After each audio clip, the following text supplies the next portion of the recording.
Good morning, 6 o'clock on this Thursday, August 27th. Today's the day we might see a few showers.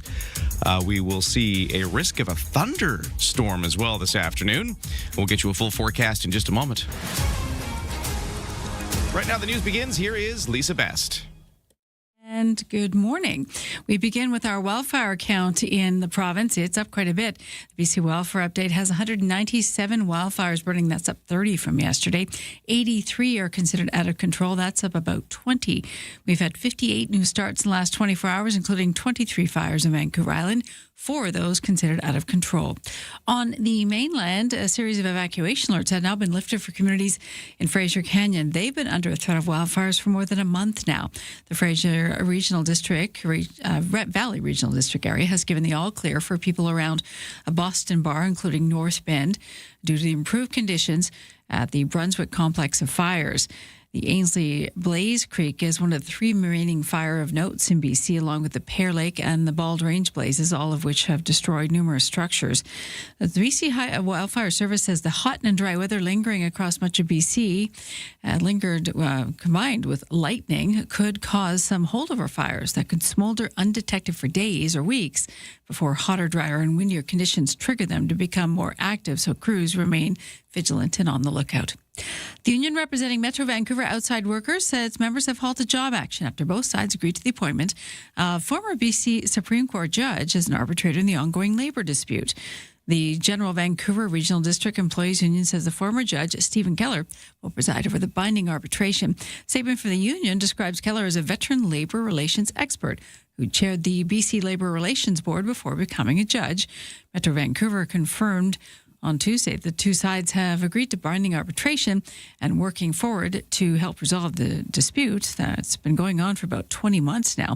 Unionized workers began starting job action in May with pickets up at regional parks, water treatment facilities, and Metro Vancouver headquarters, among other places. Well, grocery stores, large and small, are getting back on board with the Buy Canadian campaign amid the heating up trade war. CTV's Alex Carper with details. We're always looking at different products and making sure that those ones that are made right here in Canada are highlighted first. Loblaw is bringing back its T symbols on tariff-affected items. A spokesperson told CTV News that the company will also continue using the maple leaf symbol to highlight local products. Sobeys also told CTV News that it will continue highlighting local products using provincial flags to help customers identify Canadian-made goods. There were issues with this policy when it first kicked in last year, as some products were incorrectly labelled as Canadian, which led to the whole policy later being scrapped. The BC Conservative Caucus continues to shrink.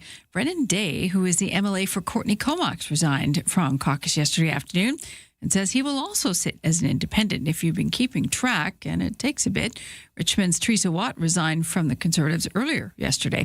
And Day says he's lost confidence with the judgment, conduct, and ethical standards of the leader, Carolyn Finlay, and those she's chosen to surround herself with. So more to come on this as we unpack that today. To Nepal now. By now, most of us have viewed that video. The numerous videos posted of the disaster. It's hard to fathom the death toll from yesterday's devastating flood that ripped through a community has climbed to 270, and that's just so far.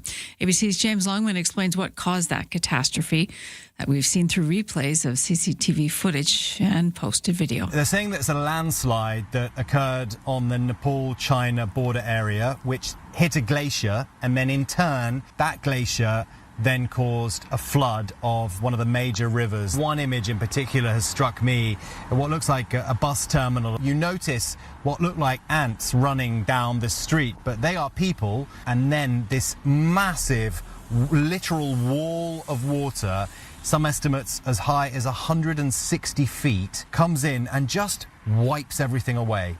At least 24 Canadians are named under several hundred people still missing. And long before there were wearable fitness trackers and video streamed right to your wrist, there was the Pulsar Time computer. Maybe you remember it. The man credited with inventing the world's first wristwatch over half a century ago has died in Texas. You see this little button here? You press it, Those are the seconds. The pulsar was so revolutionary that it was introduced to the world on The Tonight Show with Johnny Carson on May 5th, 1970. The machine finally put Mickey Mouse out of work. James Bond wore one in Live and Let Die. Q has repaired your wristwatch. Thank you, Moneypenny. The pulsar's inventor, George Thies, went on to develop a prototype electric car as the watch evolved into an industry now worth billions. Thies has died at 95. Jim Ryan, ABC News. That's your CFAX News 2605.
Your CFAX 1070 news poll question this morning: how much will the tariff war affect you personally?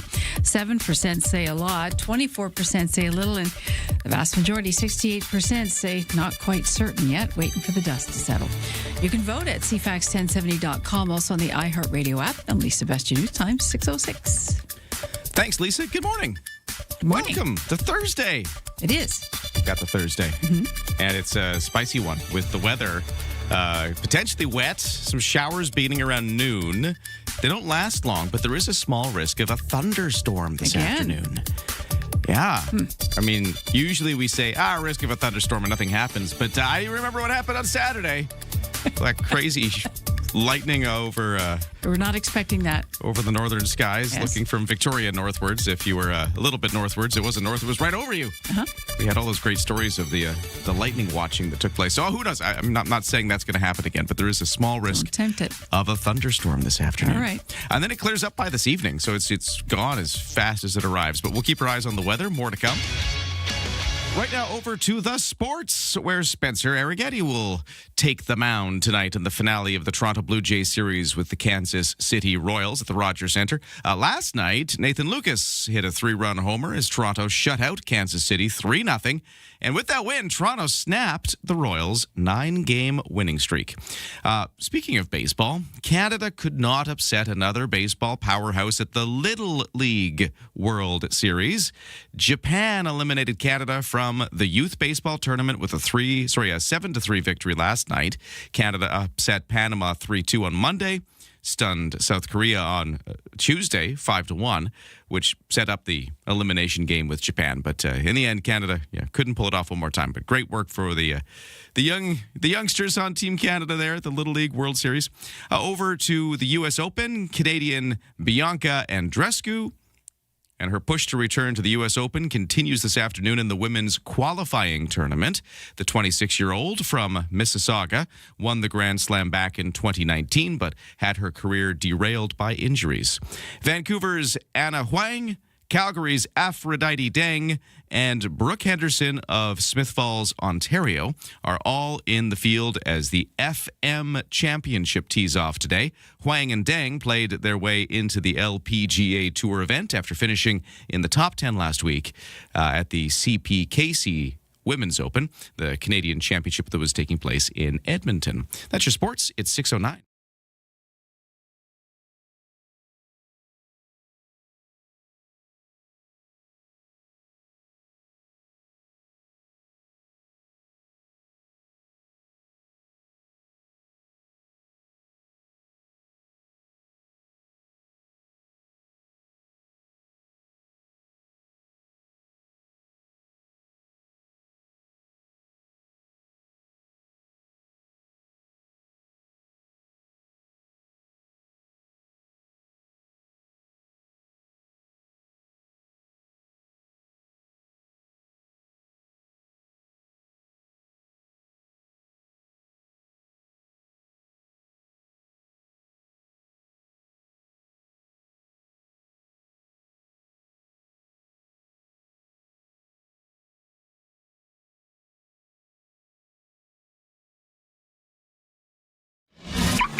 6:10 here on a Thursday morning. What's happening in the world of traffic and weather? Well, not much on the roads right now. If you see anything, you can let me know. Text me at 71010. But yeah, pretty clear right now. No crashes, no incidents to report at BC Ferries, no sailing waits. The weather is where things are interesting. Increasing clouds as this morning goes on. A few showers beginning near noon.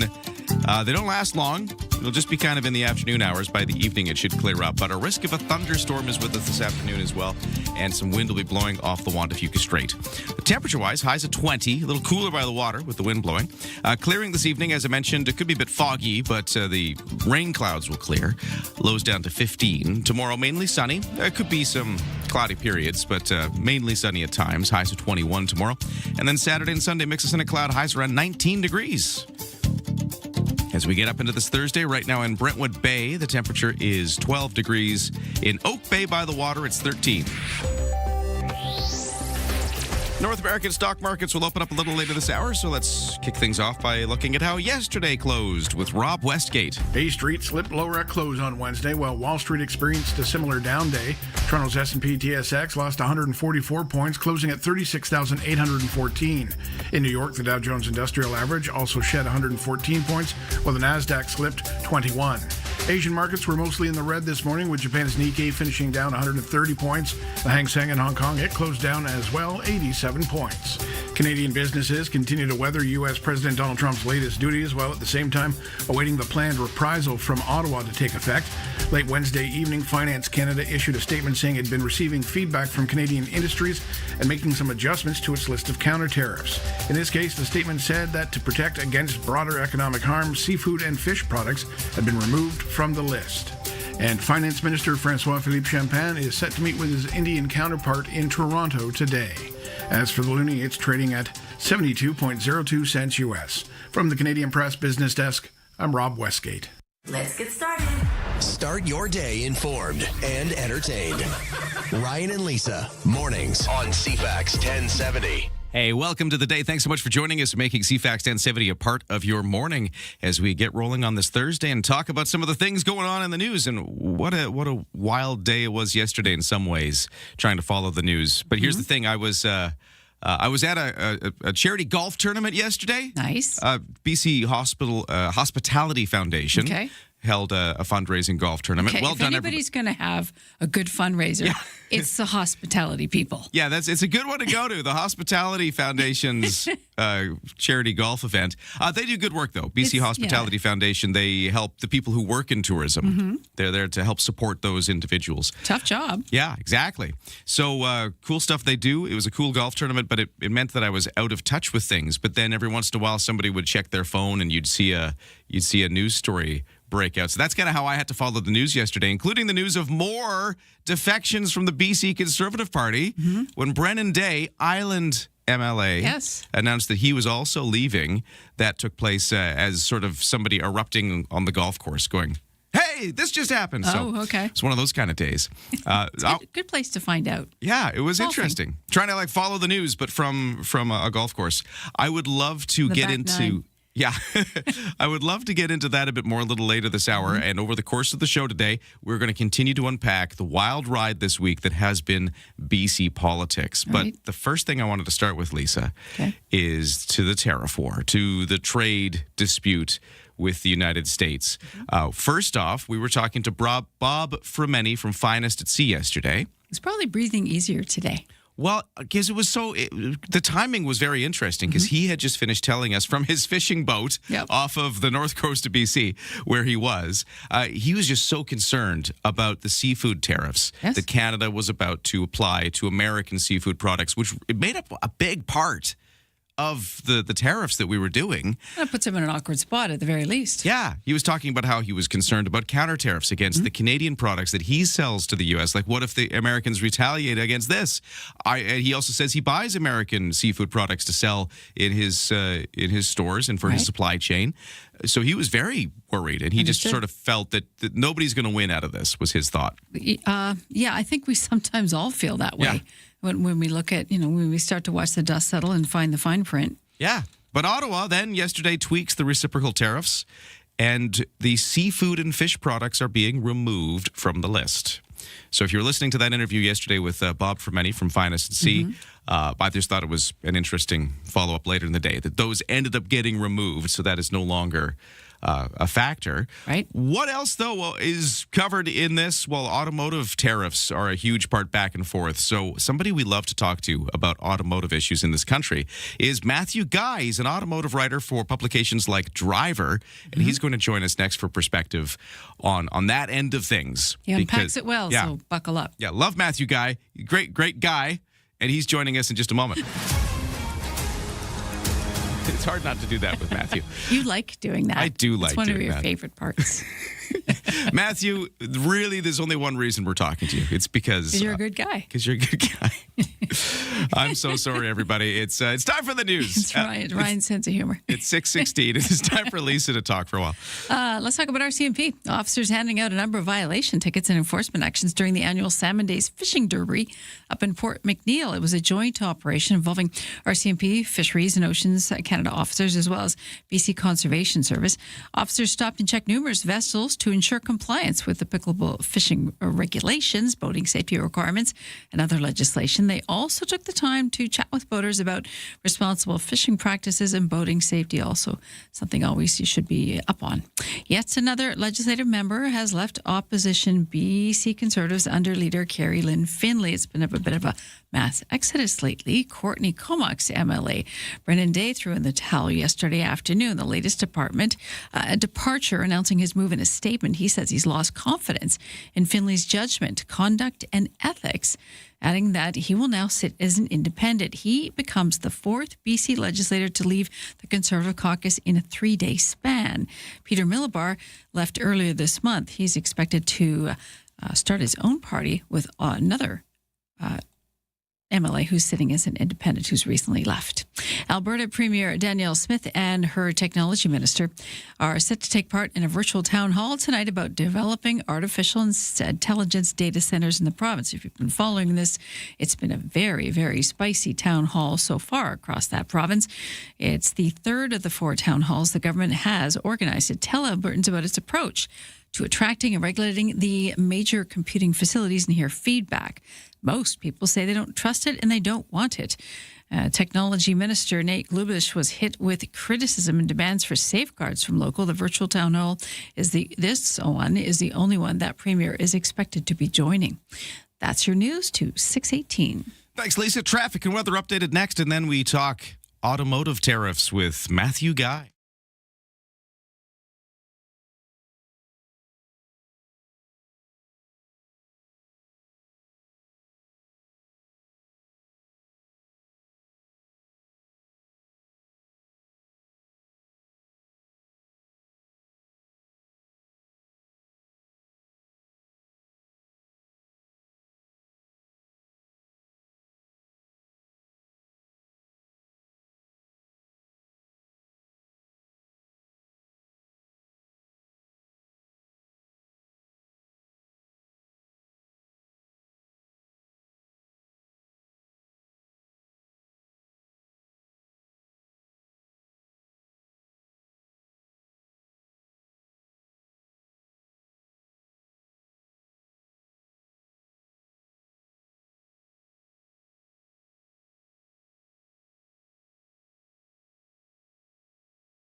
CFAX Morning Show brought to you by Coastal Heat Pumps. For a comfortable home no matter the season, big savings on your heating bill. Talk to Coastal Heat Pumps. Designed for comfort, South Island's Elite Plus Fujitsu Air Stage dealer.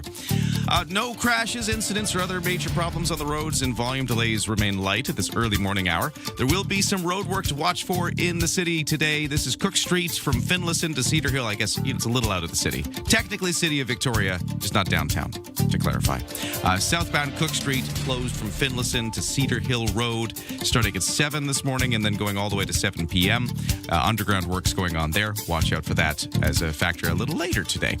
No waits at BC Ferries. We've got an interesting weather forecast with clouds rolling in, showers starting somewhere midday. They only last for a few hours. It doesn't look like it's going to be a big rain event, but there is a risk of a thunderstorm coming with it. Highs up to 20 degrees, cooler by the water. It's all here. News, weather, traffic, and community events. Ryan and Lisa, mornings on CFAX 1070. As the Canada-U.S. trade war escalates, President of the U.S. signing a new executive order to impose those 50% tariffs on some Canadian goods, including automotive parts and automotives themselves, effective in the new year. So this is that new threatened round, so ratcheting it up on automotives. But of course, automotives have been a huge part of the trade dispute all along. So we wanted to get a sense of where this is sitting, just that aspect of the story as we explore different parts of the trade war and how it's affecting Canada. Matthew Guy is our guest. He is an automotive writer for publications like Driver. You see his work all over the place. He's tuned into the industry, so we wanted to call him and get a sense of what all this is meaning for Canada's industry. So Matthew, hello, how are you doing? Hi, I'm doing good. Good morning, everyone. How are you? I'm doing okay, although I just decided that one day I'm going to call you and we're just going to talk about cool cars, because whenever we only call you when there's a problem. Like there's a trade war or there's a recall or there's, I don't know, some EV mandate that's changing and we need explanations. You're like the emotional mechanic, Matthew. One day just I like that. One day just cool cars. We'll be like, here's Matthew's favorite car and we'll talk about it.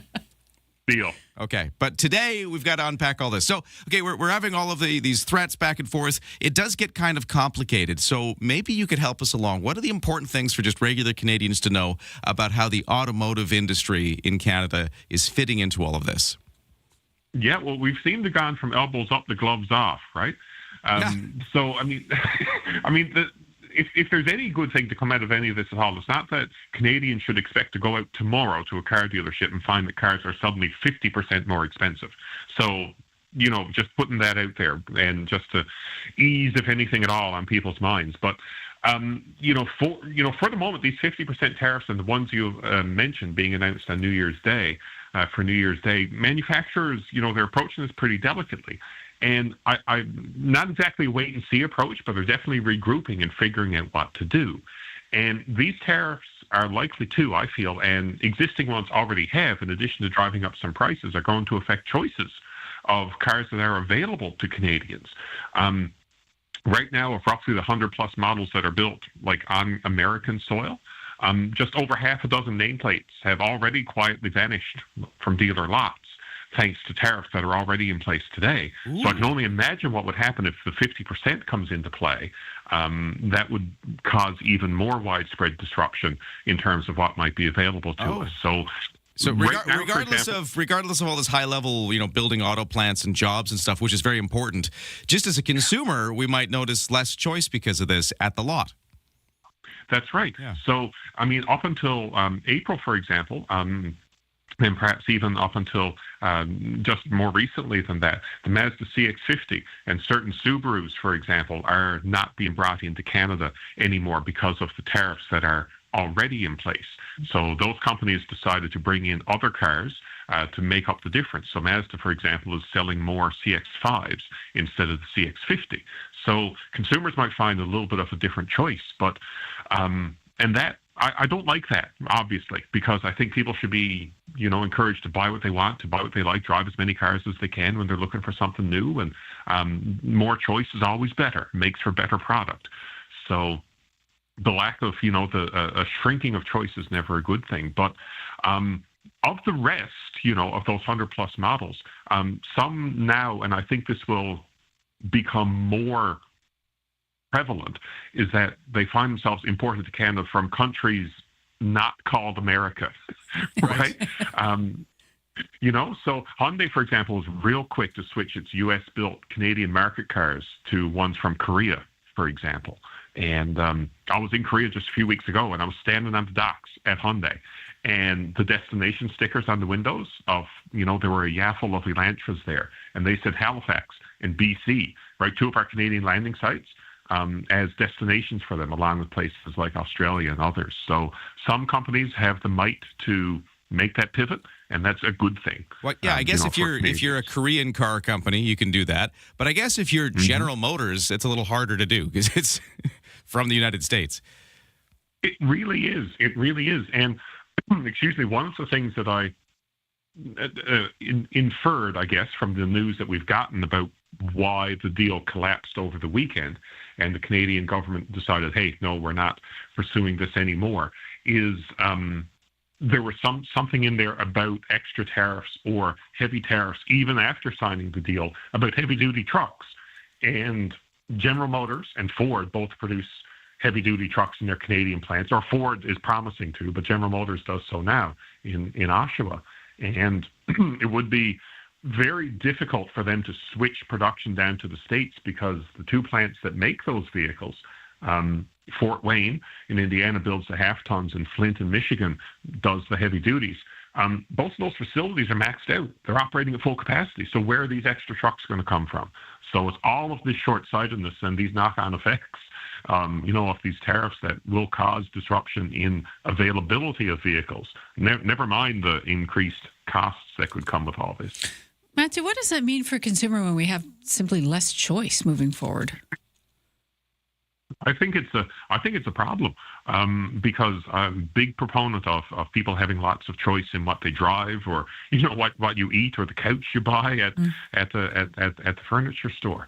But the big companies might be some of the winners in this, like Hyundai. BMW is the same thing. Some of its X3s, that their smaller SUV.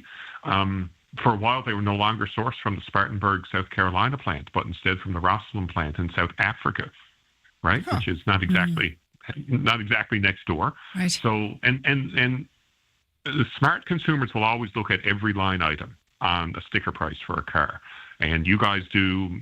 All of your listeners do, I'm sure. But you have the general sticker price, right? $49,995 or whatever it is, and then there's a freight charge always there. And those freight charges have been creeping up. So automakers are not hiding that, I don't feel. It's clearly listed on the sticker. But that is a way, for them to recoup shipping a car from South Africa instead of South Carolina. And wow. Those are going to be some of the increased prices that we're going to see at dealerships for sure. Oh, it makes sense to change those supply lines to places not tariffed. But yeah, I didn't realize we were bringing cars from as far away as South Africa as a way to deal with this. That's interesting. It is. And I find these tariffs are silly on a whole number of levels. Yeah.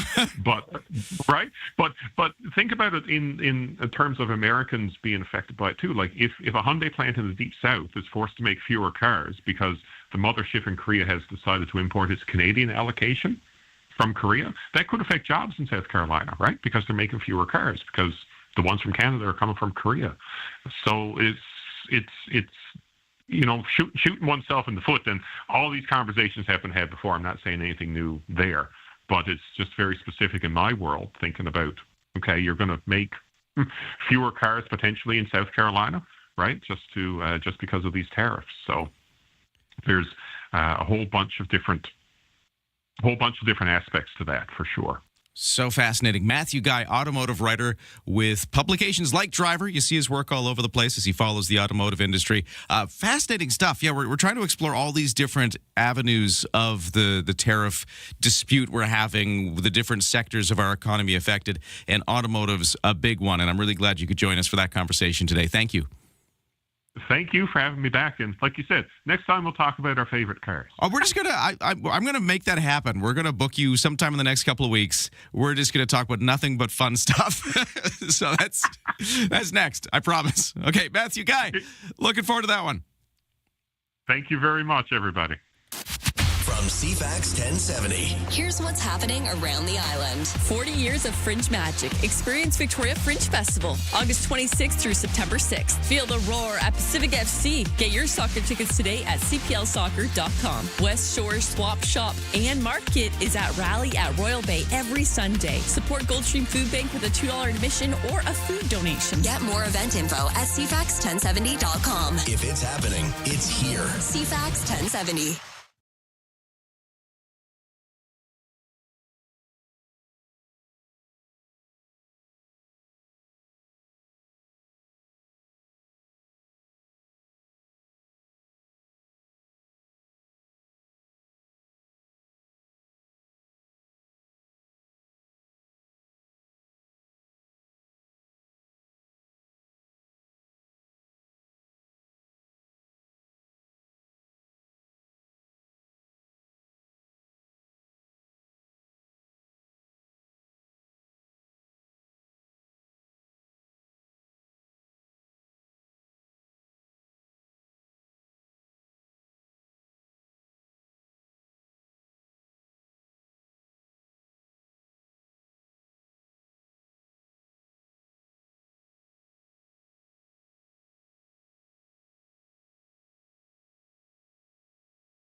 CFAX Victoria. An iHeart radio station.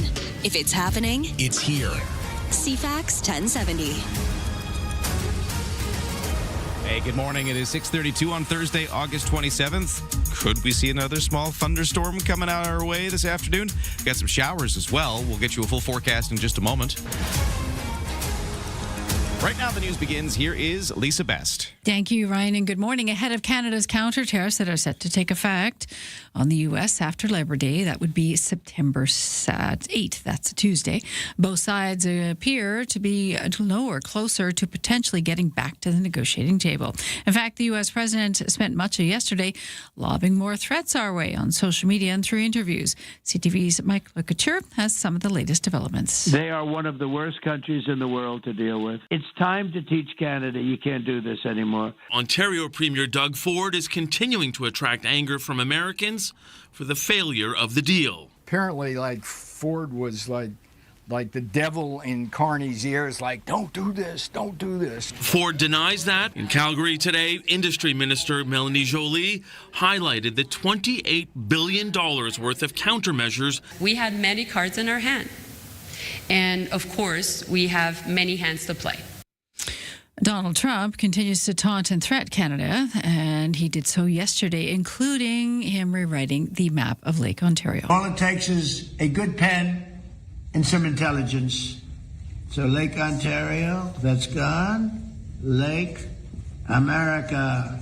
So now we have a lake, and now we have a gulf. Because we have the Gulf of America, and now we have Lake America. So the gulf between Canada and the U.S. continues. Now, following industry feedback, the federal government has tweaked the retaliatory tariffs. Late Wednesday evening, Finance Canada issued a statement saying it had been receiving feedback from Canadian industries and is making some adjustments to the list of counter tariffs. Canada's response was spelled out on Tuesday, including doubling tariffs on American steel and aluminum products to 50% and imposing tariffs ranging from 15 to 50% on hundreds of other U.S. exports, including clothing and apparel, appliances, and dairy products. Now, Finance Canada says to protect against broader economic harm, seafood and fish products have been removed from the list, but no further details were released. Naira Ahmed, the Canadian Press. A new study shows a newer shingles vaccine is being linked to a lower risk of dementia. Researchers at Brown University found older people who took the Shingrix shingles vaccine had a 24% lower risk of being diagnosed with dementia over a 4-year period. The study involved 500,000 people aged 66 and up who were at nursing homes for a short stay or long-term care. The head researcher says the study shows vaccines are effective in preventing shingles and also appears to have a neuroprotective benefit as well. That new breakthrough in the States for those going through advanced stages of pancreatic cancer, the FDA has approved a new drug now that shows promising signs in clinical trials. ABC News medical contributor Dr. Darian Sutton says, well, it's not a cure for pancreatic cancer. It could add years to a patient's life. It's an oral daily pill that targets a key genetic driver of tumor growth. And in studies, it was shown that when given to patients with metastatic pancreatic cancer, it doubled their median survival to just over 13 months, compared to about 6.5 months for patients on standard chemotherapy. A third of the patients saw tumor shrinkage, and some patients lived years beyond the treatment. It's good news in health. And in Nepal, that desperate search for survivors following that catastrophic flooding that was posted all over social media. Hundreds of people still missing, including 24 Canadians. There's an urgent search and rescue operation now underway to find people trapped or swept away. The deadly waves sped down the mountain at more than 14 miles per hour. The energy equivalent to a 5.2 magnitude earthquake. Experts say it was triggered by a massive landslide which hit a glacier and melted tons of ice along the way. That is your news to 6:36.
Your CFAX 1070 news poll question this morning: how much will the tariff war affect you personally? 68% say not certain yet, waiting for that dust to settle, waiting for September 8th. 24% say a little and 7% say a lot.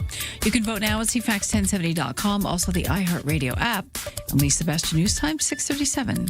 Thank you, Lisa. We are taking a look at the weather quickly to note that there's risk of a thunderstorm. You're going to whisper it? Yeah, just don't want to say it too it. loudly. I don't want to encourage. Don't want to encourage it. Well, we need the rain. We don't necessarily need the thunder, even though it's pretty exciting to have. Few showers, at least, coming this afternoon. All right.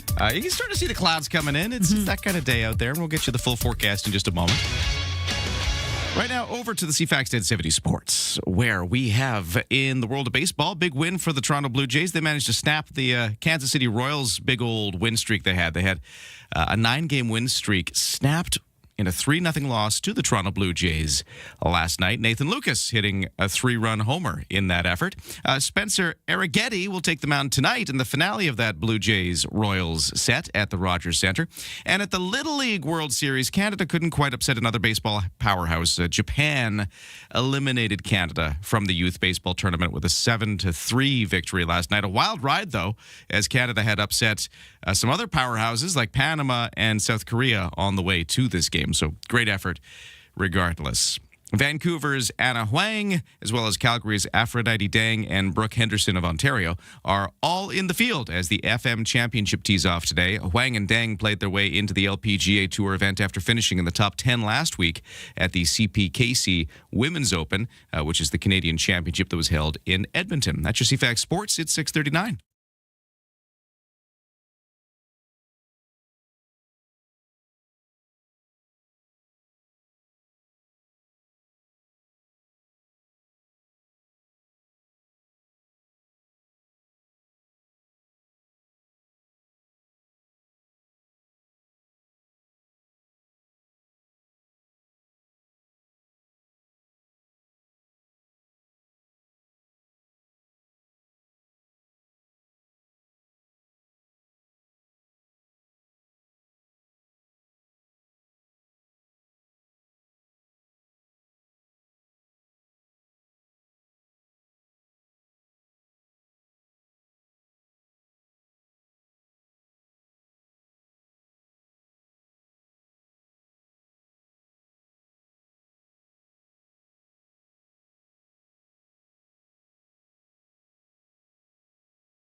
CFAX Morning Show brought to you by Coastal Heat Pumps. For a comfortable home no matter the season. Big savings on your heating bill. Talk to Coastal Heat Pumps. Designed for comfort. The South Island's Elite Plus Fujitsu Air Stage dealer. Traffic and weather in Victoria, not downtown, but City Victoria stuff. We'll have Cook Street underground work affecting southbound Cook Street from Finlayson to Cedar Hill Road, starting in about 20 minutes, then lasting most of the day right up until 7 p.m.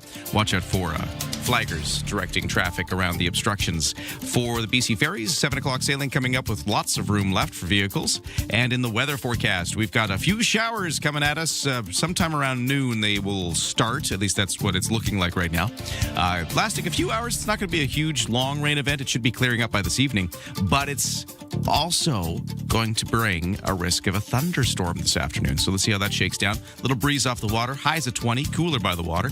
Clearing this evening. Little fog, though. Lows to 15. Mainly sunny tomorrow with some cloudy periods. Highs of 21, cooler by the water. Saturday and Sunday, mix of sun and cloud, highs of 19. And right now for the temperatures around Victoria, downtown, you got 14 degrees. In Langford, it is 12. On the markets, North American stock markets just opening up. Those opening bells are just ringing.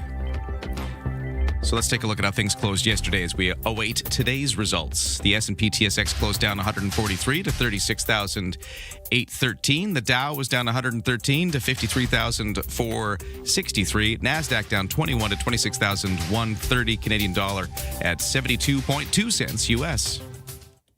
Don't attempt your morning commute without us. Ryan and Lisa, mornings on CFAX 1070.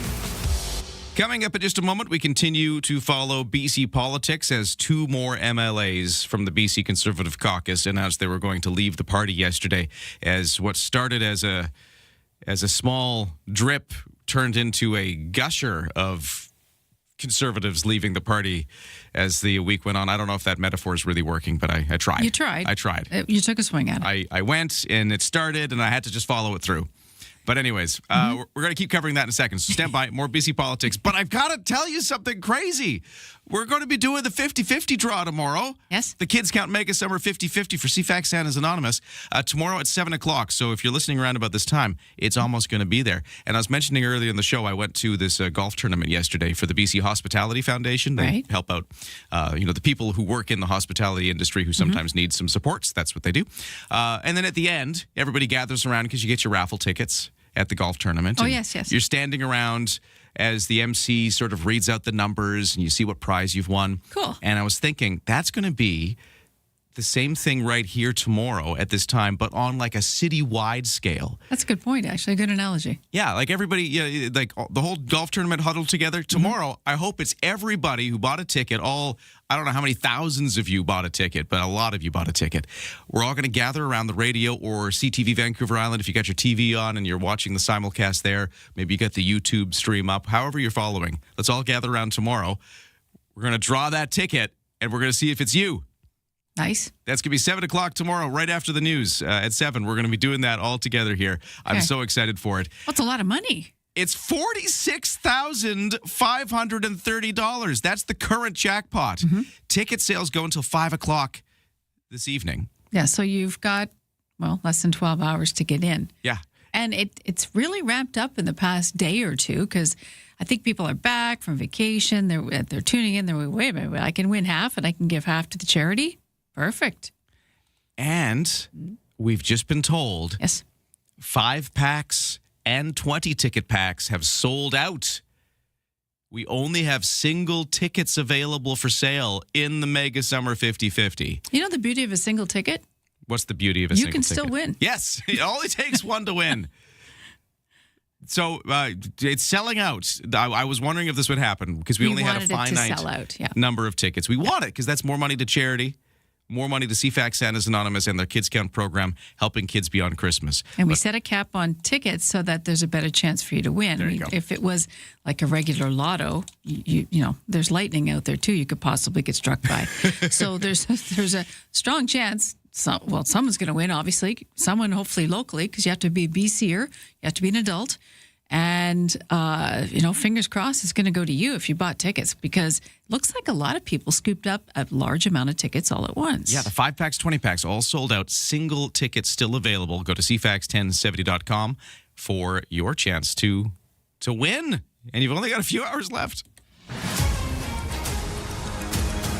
6:45, time for the headlines with Lisa. A new commemorative crosswalk installed to the entrance of the Royal Canadian Legion Branch 54 on Eustache Road near Shields Road in the West Shore, creating a lasting and visible tribute to veterans and all those who have served and sacrificed. The crosswalk features maple leaves and the silhouette of a service member standing with 2 children, accompanied by the words, "In honor of those who served and sacrificed." A nice touch. The design reflects both the remembrance and the importance of carrying veteran stories and legacies forward into future generations. Mayor Maya Tate says Sioux community is very proud of this latest edition. Ottawa tweaking its reciprocal tariffs on the U.S. after receiving industry input. In a statement late last night, the Finance Canada says it has removed seafood and fish products from their list, citing protection against broader economic harm as a reason for that change. Canada is set to raise the tariffs on steel and aluminum products from the U.S. from 25% to 50% in response to the U.S. president's latest duties. The federal government will also impose between 15% to 50% on hundreds of other U.S. exports, anywhere from 7 to 800 exports. And that includes clothing, apparel, appliances, electronics, and dairy products, just to name a few. The BC Council of Forest Industries CEO Kim Huskat says that the province's forestry sector supports Canada's decision to walk away from trade talks with the U.S. despite a scuttle deal that potentially addresses the long-standing softwood dispute. Huskat says that while talks breaking down presents challenges to the industry, the forestry sector wants a deal that works broadly for Canadians across the country. The U.S. Trade Representative Jameson Greer says the talks broke off last week after the Trump administration offered the cut lumber tariffs in the deal. BC Premier David Eby says he's heard that progress on lumber was being made in the talks before they ended, but adds that people should not be naive about the benefit of a deal signed by the Trump administration, given its history of unpredictability. And kids under the age of 18 will see a host of changes to their Instagram and Facebook experiences thanks to a historic $18 billion settlement with Meta Platforms. This was reached with 48 states. Now, California is going to get the largest chunk of cash. That'll be paid over the course of a decade. But Meta has agreed to help strengthen its age estimates to keep kids under the age of 13 off its platforms and teach in age-appropriate accounts. What that means is enact a hard limit of 2 hours a day for users under 18. It'll block kids from the apps from midnight to 6 a.m., hide like counts, among other changes. But critics and children's advocates caution it may not solve its myriad of problems overnight. And that's your news to 6:48. BC politics, lots going on with the BC Conservative Party this week. Yesterday, 2 more MLAs leaving. We're going to talk a bit more about that as we begin our coverage of that on the show. We're going to be doing it here. We've also got some more coverage in the 8 o'clock hour as we will be getting some reaction to this. So let's get into this in a second, including, and I'll tell you what I'm going to do. One of the MLAs who left, I was kind of surprised by, and I'm going to explain why next. From CFAX 1070. Here's what's happening around the island. 40 years of Fringe Magic. Experience Victoria Fringe Festival, August 26th through September 6th. Feel the roar at Pacific FC. Get your soccer tickets today at cplsoccer.com. West Shore Swap Shop and Market is at Rally at Royal Bay every Sunday. Support Goldstream Food Bank with a $2 admission or a food donation. Get more event info at cfax1070.com. If it's happening, it's here. CFAX 1070.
CFAX 1070 traffic and weather still looking fairly smooth out there for the commute. The roads are looking clear. No crashes, no incidents like that. Just volume delays building up on the Trans-Canada highways. Everybody slows down through the construction zone, as you should. Thank you for that.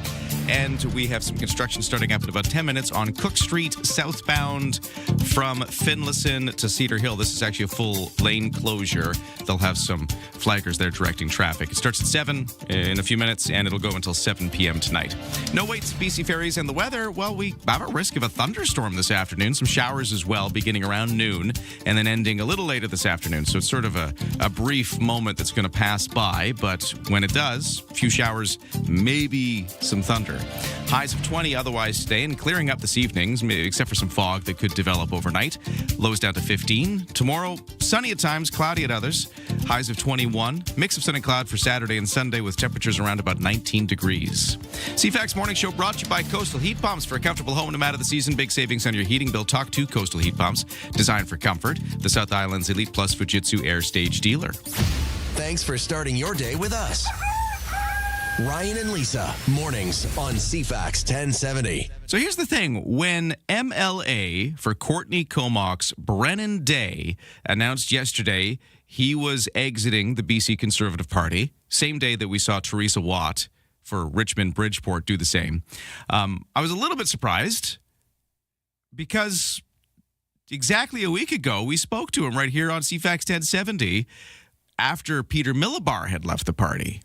Now, he kind of started this latest kind of run of them. There have been, and we'll go through this in a second, there have been a total of 12 BC Conservatives that have somehow left the party. Some were kicked out, some left on their own. Since in a span of what time? That's going all the way back to the last BC election, when the BC Conservatives under John Rustad came within a breath of forming government. Since then, from then till now, it's been 12. Recently, like in this last week, it's been just, a much smaller handful, starting with Peter Millibar, who left. And it was right after Peter Millibar left that we talked to Brennan Day, because Brennan Day supported Millibar in the leadership race that eventually was won by current leader Carrie Lynn Findlay. True. But Peter Millibar was one of the other candidates. There was a lot of acrimony between those two candidates, so maybe there wasn't a surprise for a lot of folks that he ended up leaving the party, considering how contentious it got, that leadership race between the two of them. And that happens in parties. Yeah, but Brennan Day had supported Millibar, and so we asked him, are you going to follow him? And this is what Brennan Day told us just exactly a week ago. But just because Peter left doesn't mean I stopped believing the things that I believed during the leadership race. And, I've made a decision to stay at the table and work inside the room to try and push for the issues that I believe in. I think pragmatic, forward-looking conservatism that, offers solutions rather than just criticism is critical to showing the failures of this NDP government, of which there are many. We can't let them off the hook. You're planning to stay, so we were going to see Brennan Day still with the BC Conservative Party. But there's a lot of people talking about whether or not Peter Millibar is just a sign that there's this big tent that's not going to be able to be held together by new leader Carrie Lynn Findlay. But I guess for your part, though, you feel like this is still the place to stay. We need a vocal and effective opposition, and I'll continue to stay inside the room to make sure that they're held to account just as much as the NDP is, because we need to absolutely change the government that is failing British Columbia on a multitude of issues, whether it's affordability, healthcare, public safety, or the disastrous economic growth we're seeing. We absolutely need to be laser focused on that, and that'll be where my attention remains, certainly. That's the voice of local island MLA Brennan Day, who exactly a week ago in that clip right there told us he was planning to stay. I'm wondering what changed in the week. We've reached out to him. We would love to get him on here. If you're listening, Brennan, out there, you can give us a call. We'd love to talk to you. He said yesterday in his decision that he lost confidence in the judgment, conduct, and ethical standards of Findlay's leadership and the people she surrounds herself with. So that was his statement yesterday. I think that last part is interesting. The people she surrounds herself with. Yeah. Yeah? Well, wouldn't he be one of them? Well, I don't know. I mean, he would be, right? Depending on, how inner circle and all that. But still, I mean, he in that interview, recent, he was gung-ho and working with the team. Or at least saying that. Something went sideways, obviously. So anyways, we'd love to follow it up with Brennan Day, see what changed in the last week, or really had he already changed his mind and just wasn't ready to say it. I don't know. But going back to the fact that there have been 12 legislators who've exited the party since the 2024 election, I was reminding myself, I went through this list, so I'm just, hang on, everybody. Let's recap. Yeah, I think it's time for a recap. Because we do need, it's Game of Thrones. If you recall, the first ones to go were Dallas Brody, Jordan Keeley, and Tara Armstrong. This is going way back. This is when John Rustad was the leader still. They were thrown out. I should say Brody was thrown out, and the other two, Keeley and Armstrong, kind of followed in sympathy with her. This was after, if you recall, Rustad said that Brody had made some comments mocking residential school survivors, so he was kind of forced to act, and the other two left. Eventually, Brody and Armstrong briefly formed that party, 1BC, but they split. Brody's still with the party, but Armstrong left. So that's those three who were the first to go. Eleanor Sturko famously left afterwards. She was also fired from the caucus, so she didn't leave herself. But Rustad, still leader at that time, accused her of plotting against his leadership. She denied the charge, but anyways, this was back in September of last year. She then left. Amelie Boltby, who's the Penticton Summerland MLA, resigned. So she left by herself. She wasn't kicked out. She resigned, accusing Rustad of telling her to get out. That was a spectacular exit. In fact, I think he used some more colorful language that we cannot say on radio. At least that's what she accused him of telling her. That's a spectacular part, yeah. Yeah, exactly. So she leaves. Eventually, she joins the NDP. So she's now with the NDP caucus. That didn't happen right away, but she sat as an independent first. Okay. That's Amelie Boltby. Right. And we're still in the Rustad era now. Now let's move into Rustad is gone, and there's interim leader Trevor Halford of the BC Conservatives, who removed Han Chan, who's the Richmond Centre MLA. He was removed after charges of assault were levied against him. That's right. Chan has said he disagrees with the allegations. He's planning to defend himself, so just saying that. He's denied it, but anyways, with that swirling, the interim leader removed him from the party. Okay. Then we get to a big pause in the action until very recently, and then we get into this current stretch that started August 14th with Peter Millibar, Kamloops Centre, the leadership contender who quit the caucus, citing his, not being on the same page as new leader Findlay. Right. And now we've had Rhiann Gasper, Ian Payton, Rosalind Bird, then yesterday, Teresa Watt and Brennan Day. They were the ones that followed in just the last couple of weeks there. So does that help catch up, everybody? Is that the recap? I think so. We're all sipping our coffee. We're all hungry now. We should have packed a lunch for that. It's a lot of work. It's a lot of work to get through that list. You almost want to see a grid, right? Yeah. And the timeline. But, wow. And the thing is, for the average person, whatever camp you fall in, whatever political stripe you go for, you're still watching this thinking, what's going on? Like, just to be a fly on the wall. Yeah. Like, what's happening here? That every leader that comes in, it just seems to bring more uncertainty, chaos. There's earthquakes happening within the party all the time. And I know that the Liberals are sitting back thinking, okay, we're fine. Or the NDP, in this case. My bad. I'm thinking federal. Federal, right, yeah. Yeah. But the NDP are sitting back just trying to not have any of it get on them.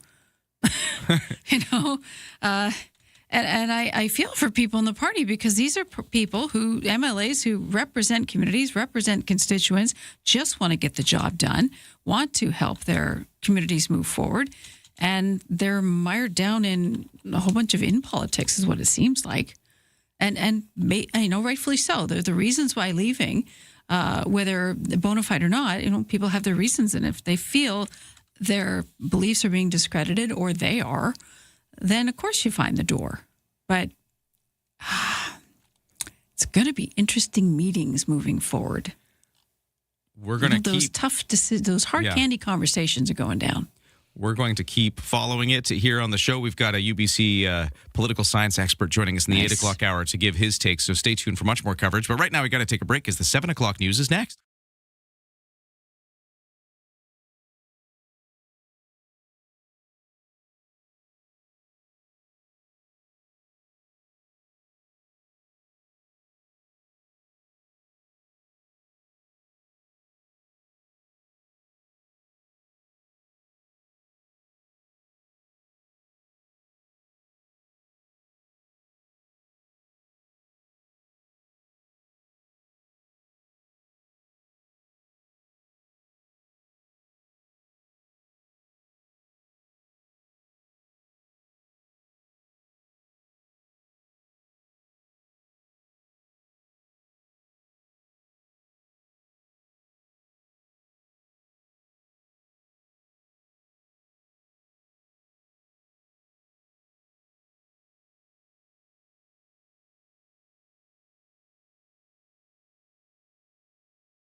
CFAX Victoria. An iHeart radio station.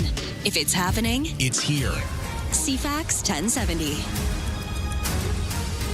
Good morning, 7:02 on Thursday, August 27th. Some clouds rolling in, some showers coming with them, even a risk of a thunder shower this afternoon. A full forecast in a moment. Right now, the news begins. Here is Lisa Best. Good morning. Amid this lingering trade uncertainty, the Prime Minister is facing a new controversy linked to it, as Conservatives have been calling to recall Parliament early in order to debate the counter tariffs and look over that rejected deal. Carney is now instead set to travel to Europe next month and deliver a speech before Europeans Parliament. CTV Ottawa Bureau Chief and CFAX host Graham Richardson has details. The optics of this are not great. This speech was booked months ago in Europe, but at the same time, things happen. You've got to shift. Prime Minister's office says Saturday's speech and news conference gave Canadians from Carney what they need to know about this crisis. The Conservatives, of course, saying that's not nearly enough.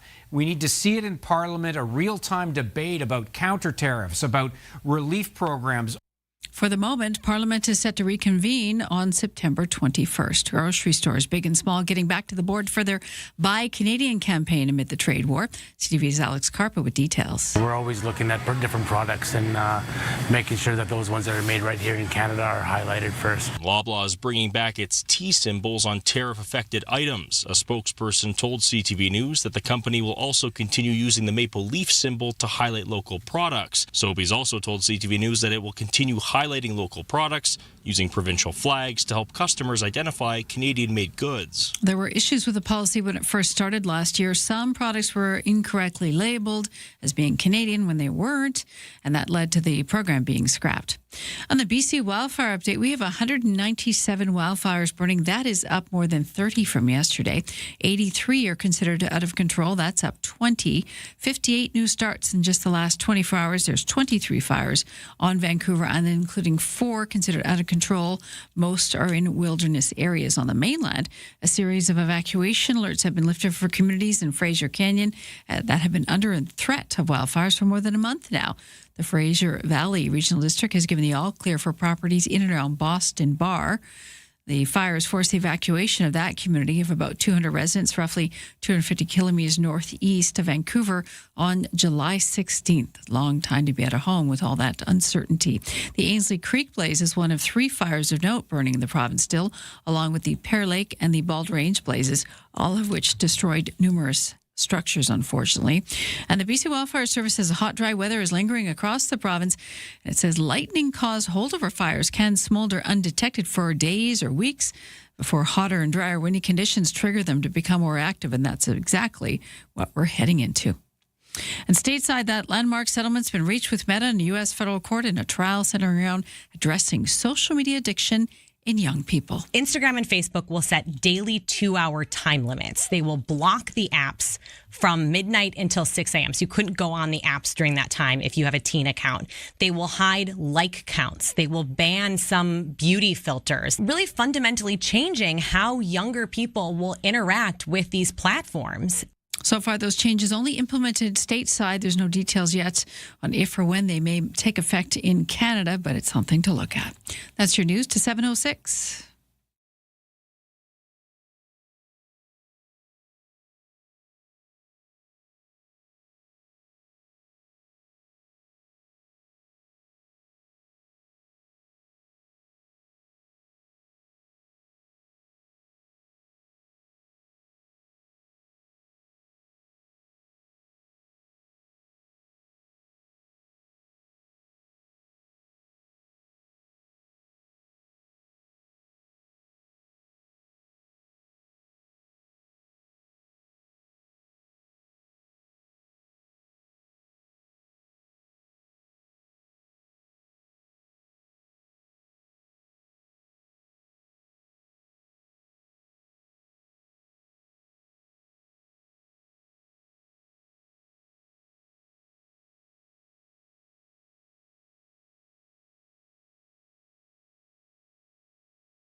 Your CFAX 1070 news poll question this morning. We're asking how much will this tariff war affect you personally? 7% saying a lot, A quarter saying a little, 24%. 68% vast majority right now saying not certain yet, waiting for the dust to settle. You can vote at CFAX1070.com. Also on the iHeartRadio app. I'm Lisa Sebastian. News time is 7:07. Thank you, Lisa. Right now in Victoria, at least at the airport, it is 13 degrees. We've got clouds rolling in and a chance of showers possible, with a chance of thunder possible this afternoon. Again. All that's coming up in just a few moments. We'll get you your weather. Right now to the sports. We'll start on the diamond night after making a base running mistake that led to a Blue Jays loss. Outfielder Nathan Lucas. Got to get the mouth working today. It's the golfing yesterday. That's what we're going to blame. I was out too late yesterday. Yeah, that's what happened. Partying. So Nathan Lucas, the outfielder for the Toronto Blue Jays, kind of made up for it yesterday with a 3-run home run in the 4th inning.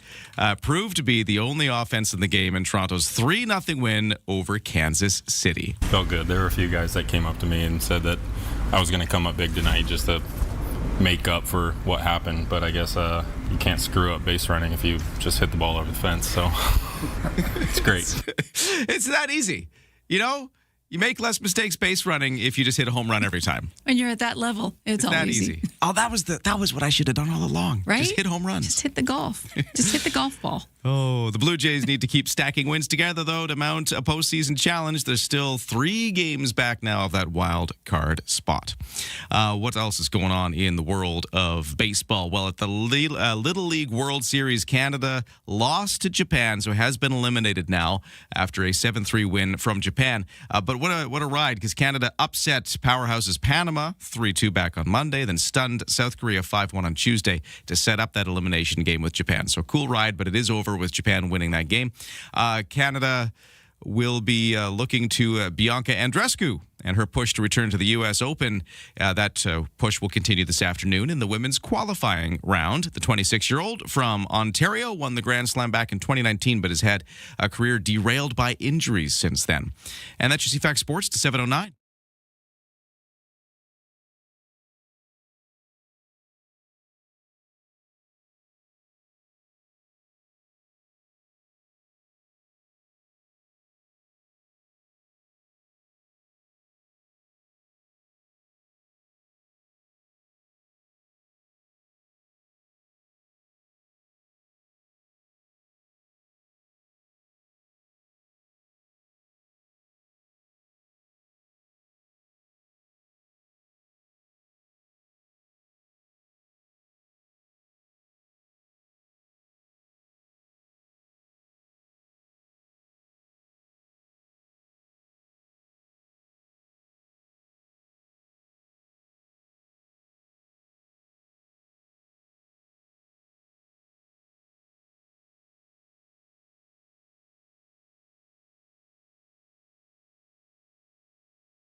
CFAX at 70 traffic and weather. Hey, text me at 71010 if you see a crash or problem out there on the roads. But right now, none of that. Everything's looking very civilized. The commute in from the West Shore to Victoria looks very clear right now. Malahat, Pat Bay Highway also looking good. No waits at BC Ferries. And in the weather forecast, that's where things are interesting because we've got a few showers coming around noon. Clouds are rolling in right now. You can kind of see that coming in. A risk of a thunderstorm this afternoon as well. We've got a high of 20 degrees, a little cooler by the water where it's a bit breezy. The skies will be clearing, though, by this evening. So this little spat of rain, maybe thunder, won't be long-lived. We could see some fog overnight, though. Lows to 15. Then tomorrow, sunny at times, cloudy at others. A little fog in the morning. Highs of 21, cooler by the water. And for the weekend, Saturday and Sunday, both looking sunny with temperatures around about 19 degrees as the high. Right now, it's 13 at the Victoria International Airport. CFAX Morning Show brought to you by Thrifty Foods. Right now, Scene Plus members save 40% off fresh BC boneless, skinless chicken breasts. But that offer ends Wednesday. To the markets, getting our first look at the results of the day. S&P TSX starting the day down 136 to 36,677. The Dow has gained 52 to 53,516.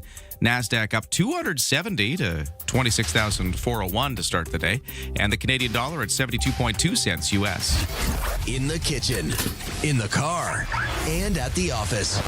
Ryan and Lisa, mornings on CFAX 1070. Take us with you. Listen live on the free iHeartRadio app. Yeah, pick up your ticket for the Kids Count Mega Summer 50/50. We're going to do the draw tomorrow. It's around 7 o'clock in the morning, right after the 7 o'clock news. So kind of close to now. If you've bought a ticket, that's when you want to be listening. You want to hear if your name gets drawn because you're going to do the draw, and then we're going to announce the winner. That's tomorrow at this time. Okay. The jackpot right now, $46,920. Half going to the winner, half going to CFAX Santa's Anonymous and the Kids Count program, helping kids beyond Christmas. And as we announced earlier today, we've sold out of the 5-packs and 20-packs. We've only got single tickets left to buy. Which is good because you can still win on a single ticket. And the ticket cutoff is 5 p.m. That's when the sales end. Okay.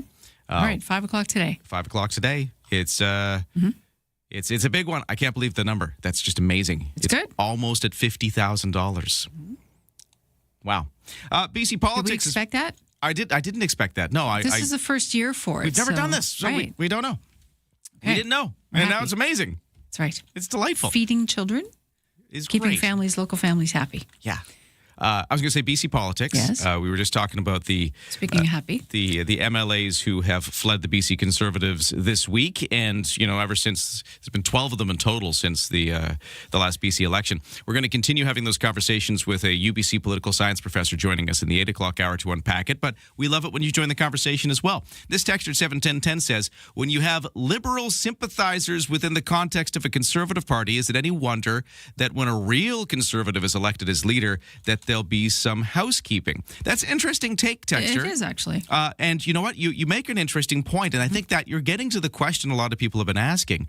So in BC politics, if you go way back, we've had sort of the situation where you've had the NDP, and then you've had everybody else forming the sort of big tent free enterprise coalition is what the BC Liberals used to call themselves. Before that, it was, the Social Credit Party. It's been other things. We saw BC United briefly. We've seen these, as they call them, the free market coalitions, they would call them. It would be people who historically could have been aligned with federal Liberals, could have been aligned with federal Conservatives on the federal scene, but in the context of BC politics, they tended to all get themselves together, put their differences aside, and beat the NDP. That was their whole thing. Right. And it worked forever. For a while, from anyway. Bill Vander Zalm through Gordon Campbell, through Christy Clark, through all of these different iterations. And the question seemed to have been, would this new BC Conservative version of it, I know it's a different party, but it seemed to be that was the experiment here. All these people leaving that other free market coalition, maybe to join this one. That's why you saw these former BC Liberal/United people, I think, joining up with the BC Conservatives, who, you're right, texter, naturally might have been more of the federally conservative-minded folks, joining up with people who might have been, a little to the left of them politically, but still, in opposition to the NDP. They were getting together again, now under the BC Conservative banner, just the latest name for this thing. Or is this big experiment that we've had in BC for all of this time going to just finally come to an end, and we're going to fracture those things back into separate parties? So you make a good point, texter. Is there any wonder this is happening? I think the reason there's wonder, texter, is because of that history we have of these two sides. You're right, the Liberal sympathizers, as you put it, and the Conservatives, the real Conservatives, as you put it, before used to get along because they wanted to oppose the NDP. They had a bigger foe in their mind. Yeah. And now the foe seems to be within the party. So are we seeing the end of that in BC politics? I think is why this is such a monumental moment and why we're paying so much attention to it. Or is it just a shift? Regardless of whether you think it's great or bad or whatever, I think it's fascinating. And you make a good comment. Thank you so much for joining us at 7:10:10. Good news is we have Stuart Press coming up at 8:20 to unpack all this. Yeah, and in fact, maybe we'll get into this very conversation there if that is what we're truly seeing. We'll get a break right now for the 7:16 news headlines.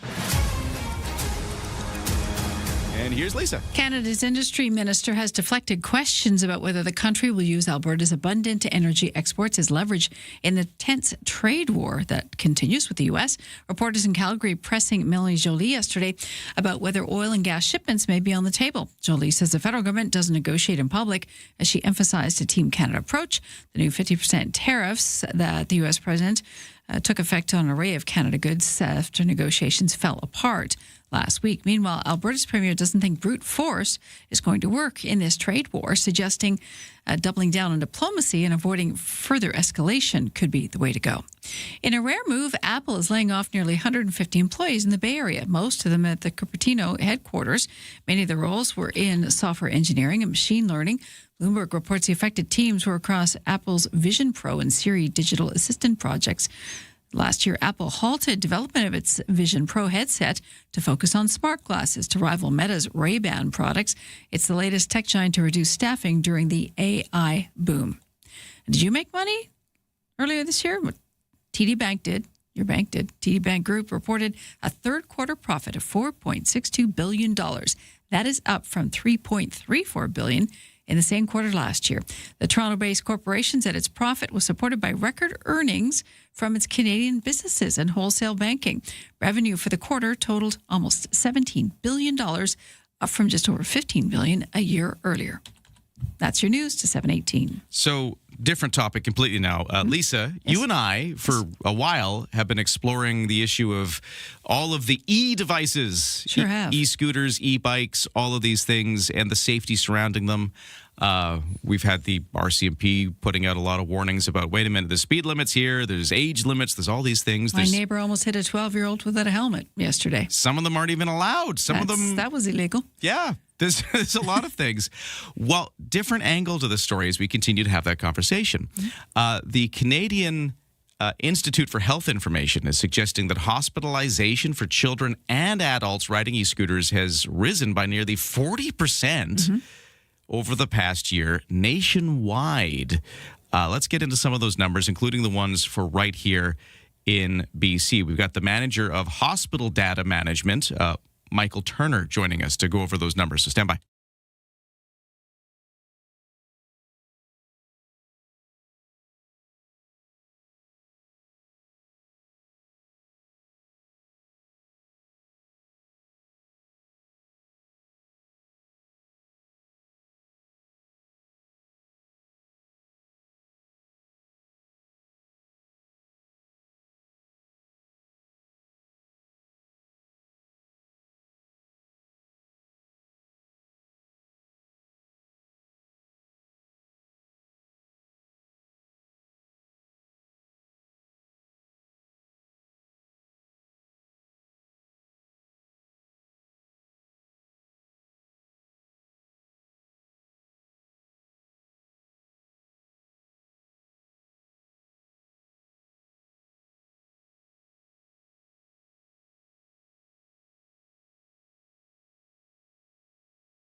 Whether it's siding, gutters, or decking, ProTech Exterior Products has it all. Visit beahomepro.com to find out more.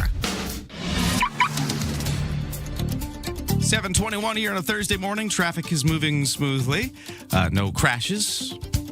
We do have some construction on Cook Street, which is causing a different kind of slowdown. This is going to be southbound Cook Street from Finlayson to Cedar Hill.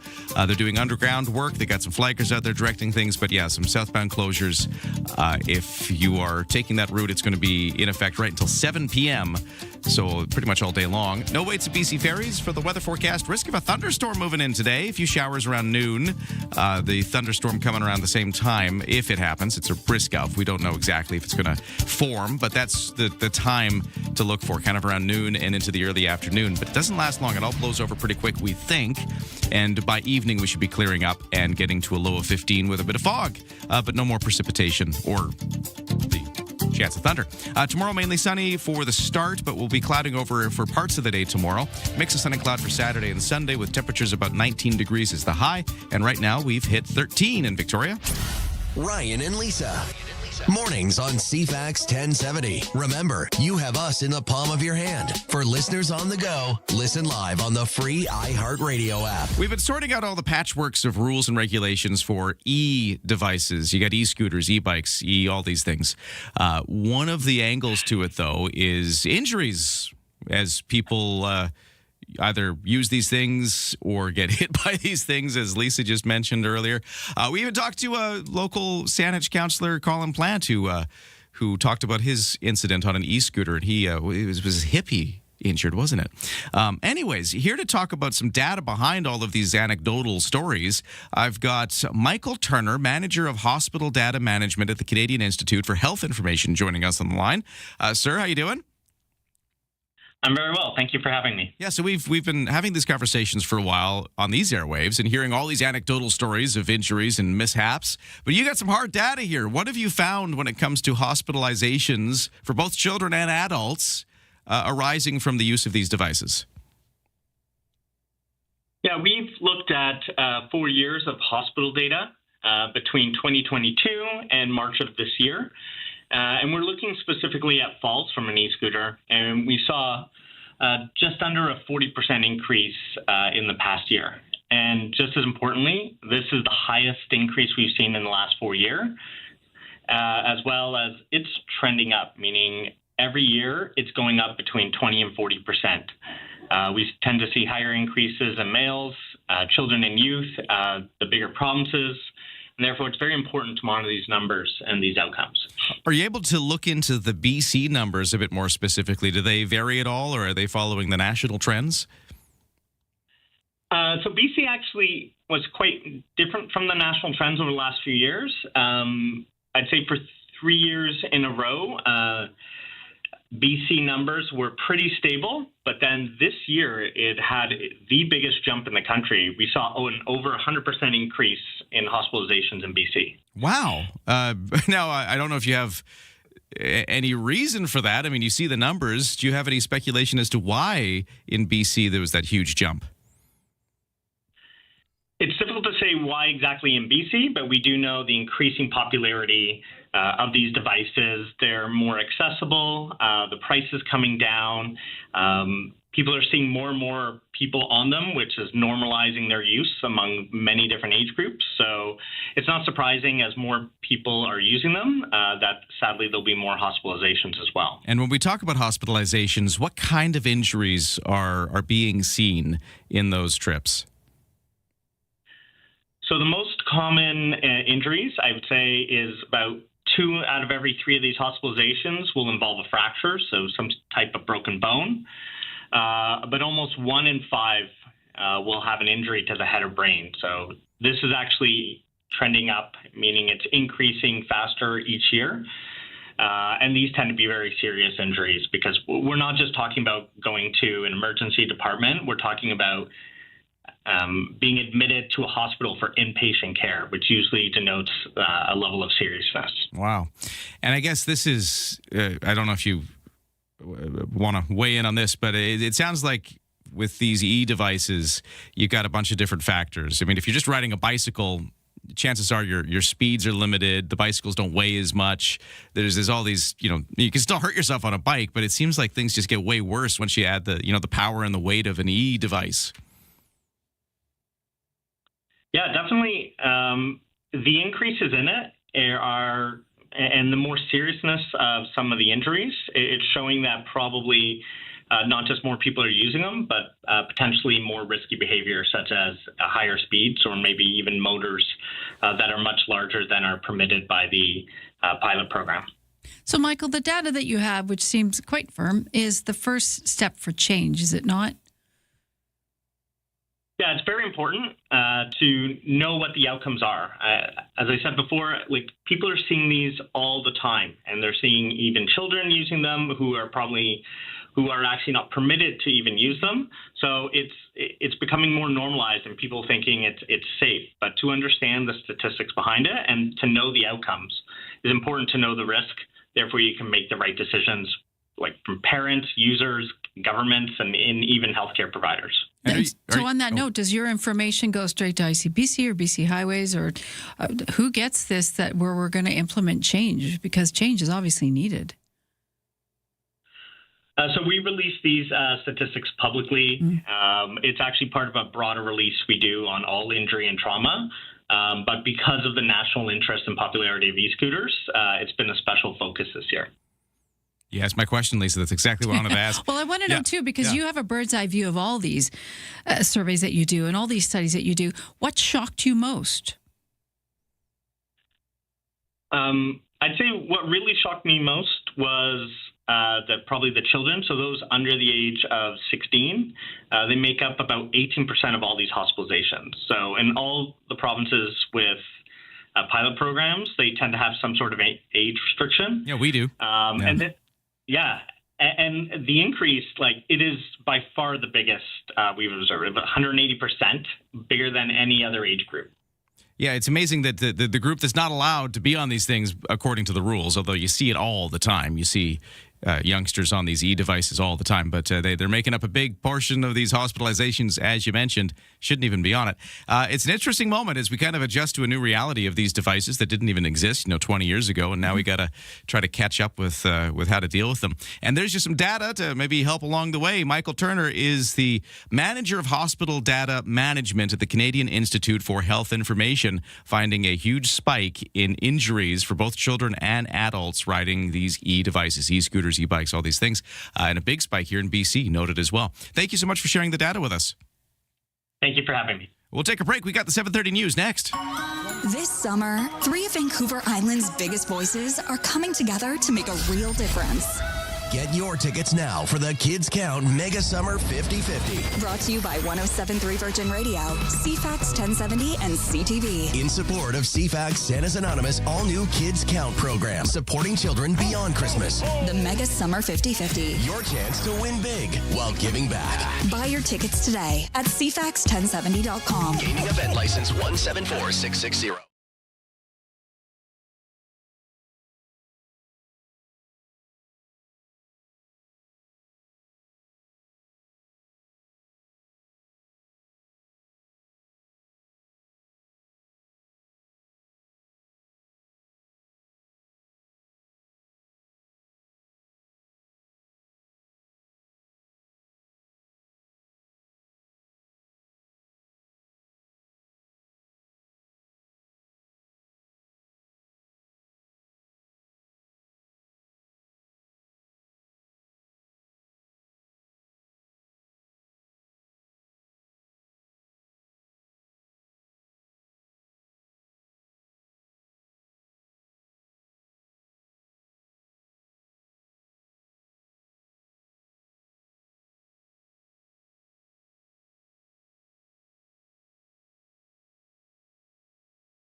CFAX Victoria, an iHeart radio station.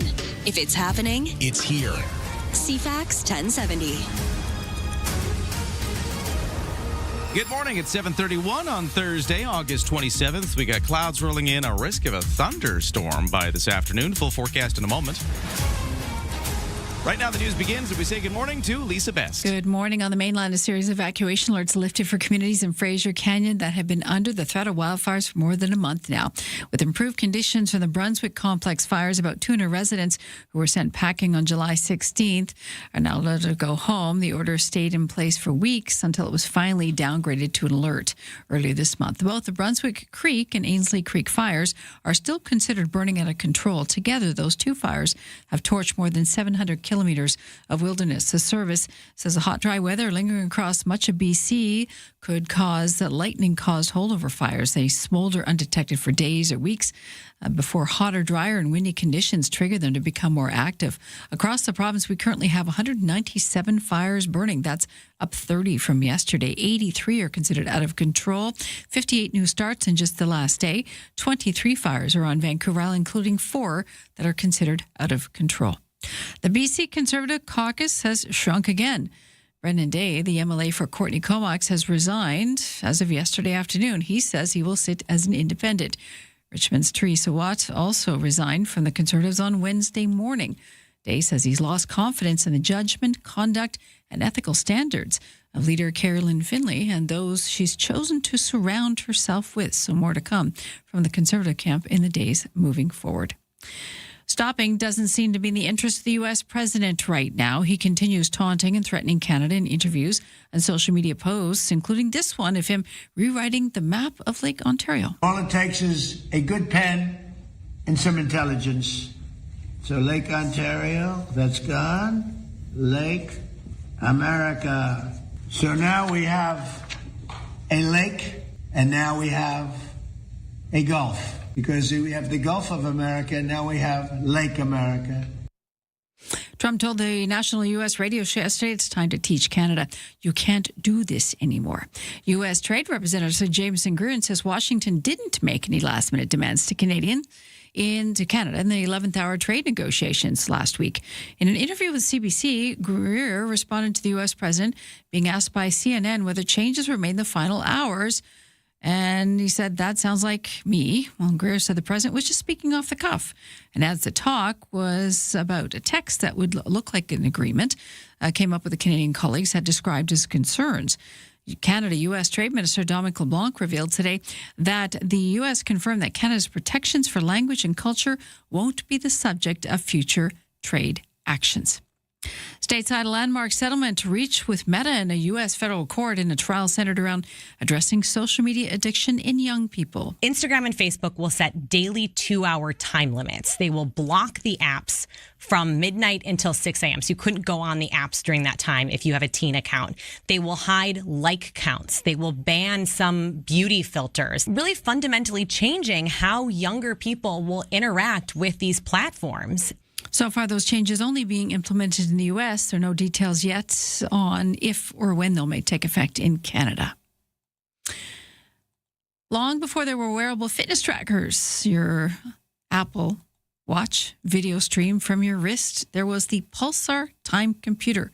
Maybe you've got the vintage item at home. The man credited with inventing the world's first digital wristwatch over half a century ago has died in Texas. You see this little button here? You press it.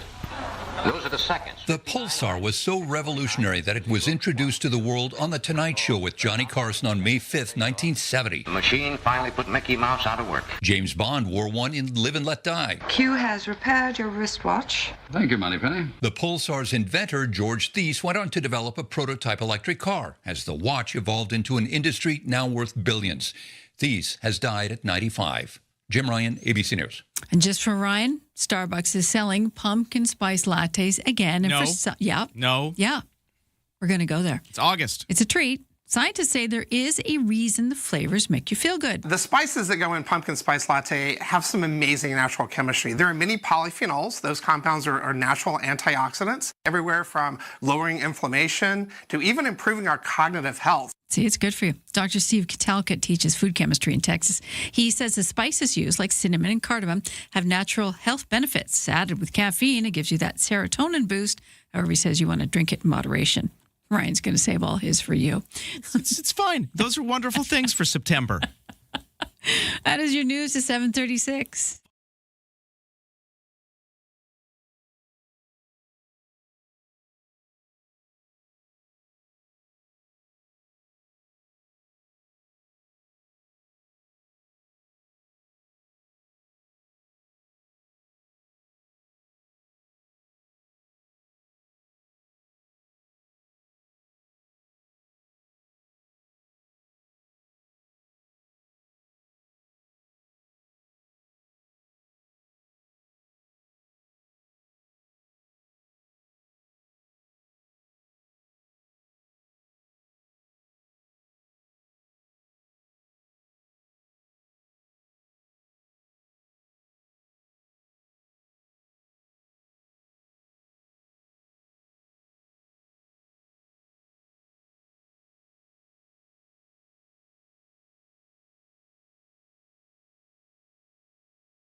Your CFAX 1070 news poll question with no pumpkin spice latte involved here.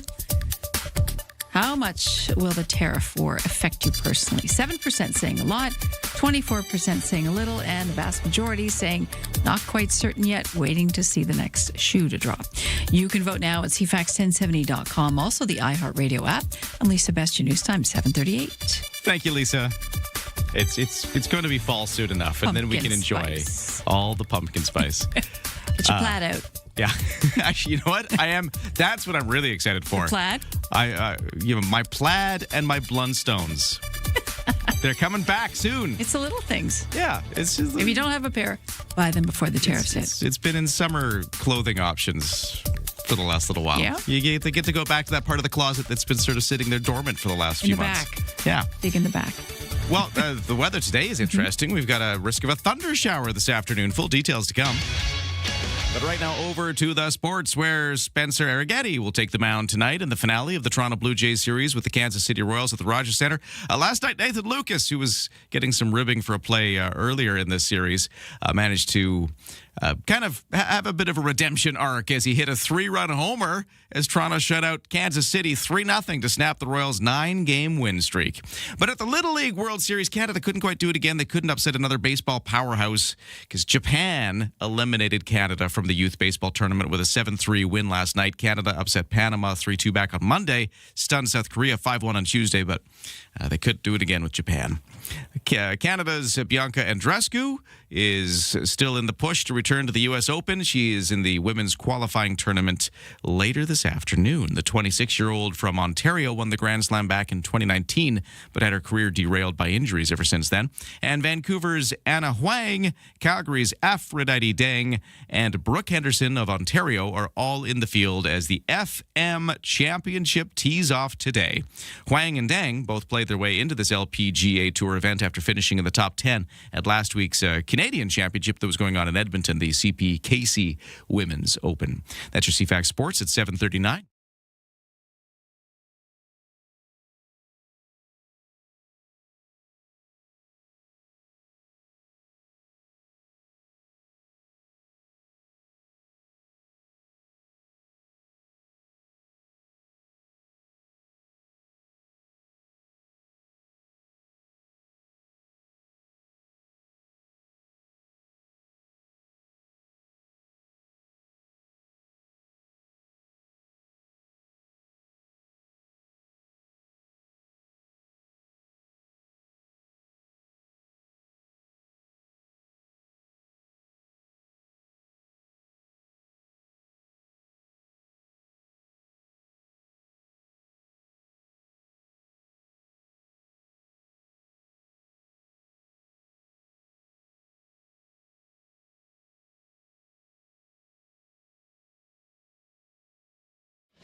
Hey, CFAX Mornings are brought to you by Bluebird Cabs. If you need a cab, download the new Bluebird Cabs app at Bluebird Cabs Ltd. They're proudly local and Canadian-owned and run since 1946.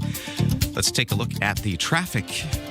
First off, a little backed up on the Trans-Canada Highway. We're seeing some heavy volume heading in towards Victoria from the West Shore Inn.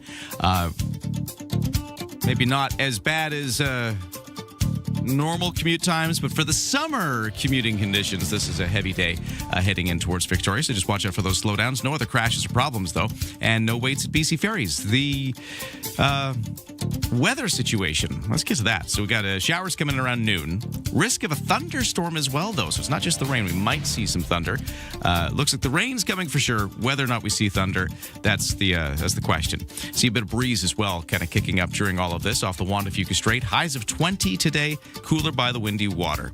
Clearing tonight, though. It's going to blow over. We're going to be out of the showers and maybe thunder by this evening. We'll see lows down to 15 degrees. Tomorrow, it's a mainly sunny day for the start, but we're going to see clouds rolling in at times, too. So kind of a mixed bag tomorrow. A little breezy, highs of 21. Saturday and Sunday, mix of sun and cloud. Temperatures around about 19 degrees. And right now for the temperatures, let's take a look around the region. For downtown Victoria, it's currently 14 degrees. Up at Shawnigan Lake, it is 12 degrees. On the markets, S&P TSX in Toronto down 158 at this hour to 36,654. The Dow is up 11 to 53,475. The Nasdaq is up 305 to 26,435 Canadian dollar at 72.2 cents US. Ryan and Lisa, mornings on CFAX 1070. Oversleepers, catch all the highlights on the latest audio podcast at CFAX1070.com and on the free iHeartRadio app. If you miss anything on this program, you can find highlight clips in so many places. You can go to the iHeartRadio app and find, live streaming of CFAX Radio and so many other radio stations, but also find the highlight clips. You can go to our website, CFAX1070.com. You can subscribe to Ryan and Lisa, the podcast, on any of your favorite podcast services, or find us on YouTube. All these different ways to catch up on things like the conversation we just had a few moments ago. I thought this was fascinating, Lisa, because you and I have been following the e-scooter, e-bike, e-device story for a while now. These things are becoming way more prevalent. Yes, We they're got this everywhere. pilot program that's running in some communities around Greater Victoria. They're not even allowed in some places, but for the ones participating in this BC-wide pilot program, there are some rules and regulations that seem to be not always followed. Being shirked. We've been hearing from several people, including local politicians like Colin Plant, who broke his hip on an e-scooter. Crazy. He told his story. Yeah. Now we had some data. So the conversation we just had was this hospitalization data that's been compiled for all across Canada, showing a huge spike in people going to hospital with serious injuries because of these things. Mm-hmm. And it's kind of the Wild West of where the law is. And the law is one thing that they've made it clear what you have to do and the age is appropriate for riding and what you have to wear. You have to wear a helmet at this point, which protects you somewhat. But it just seems the law seems to be shirked. I'm seeing kids everywhere now on the sort of dirt bike scooters. I'm seeing on the roads. I'm seeing on the sidewalks. I'm seeing with or without helmets. And it comes down to parents. Like you have to know. It's not just the law, how to protect your children. At 30 is enough to do major damage to yourself. 30 can be fatal. That's why legislators set 30 for playgrounds and school zones, because at 30, there's a chance, and this is how it works, that a child is going to survive a hit from a vehicle. So that's why it's so important to do the speed limit. But with these things, there's no protection on your body. You're basically the airbag. So as a parent, you can't have your 12, 13-year-old out on these because they have no training. They're young, so they don't think anything bad is going to happen. They're just kids. And a lot of times they don't even have a helmet on. And if they do have a helmet, they have shorts and T-shirt. So if you go down at a speed like that, you're going to be damaged. And that's what this data is showing us. And, Michael said the part that shocked him the most was the amount of kids involved, the amount of kids getting hurt. But we're hearing this from hospitals. We're hearing this from ERs. Surrey ER has spoken saying that they can't keep up some weekends with the kids coming in with these injuries. So something has to be done sooner rather than later. Interesting stuff. And you can catch that interview if you missed it by following us on YouTube, all your favorite podcast services, all those places, if you want to go back and hear that conversation. Now over to the news. It's 7:46. Here's Lisa. Highway 1 through Fraser Canyon has reopened to travel after being shut down for weeks due to fires. The Ministry of Transportation and Transit says traffic will be controlled with single-lane alternating flow over a 2-kilometer stretch. from south of Alexandra Bridge to north of Alexandra Tunnel, so it's still going to be a squeeze. It says a pilot vehicle escort traffic through the area, so travelers can expect delays for as long as 30 minutes between 8 and 6 daily. Highway 1's been closed since July 7th. After wildfire activity from the Ainslie Creek and Brunswick fires threatened the area. We have 197 fires burning now across BC as of this morning. 21 of those are on Vancouver Island. The World Health Organization will be focusing next year on protecting the mental health of youth from tobacco and nicotine. The organization announced the theme for World No Tobacco Day 2027. Officials say the campaign next year will expose how tobacco and nicotine products are promoted alongside ideas of relaxation, just as they were in the 50s. It comes at a time when children and young people are facing pressures on their mental health. The organization plans to raise awareness of the links between tobacco and nicotine use and addiction, especially in younger people. And speaking of younger people doing good things, we've heard from Sky. She's one of the 4 students leading Oak Bay High's Cops for Cancer fundraising campaign next month. They will be fundraising alongside the Tour de Rock. They have been for 20 years, with the money going to the Canadian Cancer Society Camp Good Times, which is the summer camp for kids dealing with cancer. So this year, the students have 3 events, all at Oak Bay High from 9 to 3. There's a car wash September 11th, a garage sale on the 18th, and a bottle drive on the 25th. Oak Bay High is getting close to $1 million raised for Cops for Cancer. Thanks to Sky for bringing this to our attention. That's your news to 748. Oh, that's so cool. And yeah, if you stack it all up year over year, the amount of money these high schools, like you just said, Oak Bay High as an example, the amount they've raised is just staggering. It's big. Well done, everybody. Yeah, good job. That's great. And thanks, Sky, for letting us know. I need to address something. Okay, you got the floor. I think this is the moment where I need to talk about how I am no longer the only Ryan Price. There can be only one. No, apparently. It's like Highlander, but different. Apparently, there is a character in a very popular TV series. It's about to have its season 2. Okay. And in its season 2, there is a Ryan Price. What? It's not you, though. It's not me. It's not you. It's not me, despite the fact that I'm getting a lot of tags on my social media all of a sudden. Is someone portraying you? No. See, that's the thing. It's not me. Yeah. I'm listening. It's not me. It's not somebody playing me, but it's my name. And where it's showing up is very interesting and kind of fun. So we're going to explain why I'm not the only Ryan Price anymore. Well, we're curious in now. just a moment. So stand by. We'll do that right after traffic and weather. Where the noise stops and the conversation begins. Hey, it's Friday. Welcome to the Graham Richardson Show. The stories that shaped your week aren't just headlines. They are the moments we live through and the decisions that change what comes next. Let's take a closer look at that together. It's national conversations. From major policy shifts to the fun, unexpected trends and friends everyone will be talking about. It is intelligent, unpredictable, and completely Canadian. Stay informed. Stay ahead. The Graham Richardson Show. Friday morning at 9 a.m. right here on CFAX 1070.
CFAX 1070 traffic and weather. By the way, the morning show brought to you by Thrifty Foods, where right now, Scene Plus members save 40% off fresh BC, boneless, skinless chicken breasts.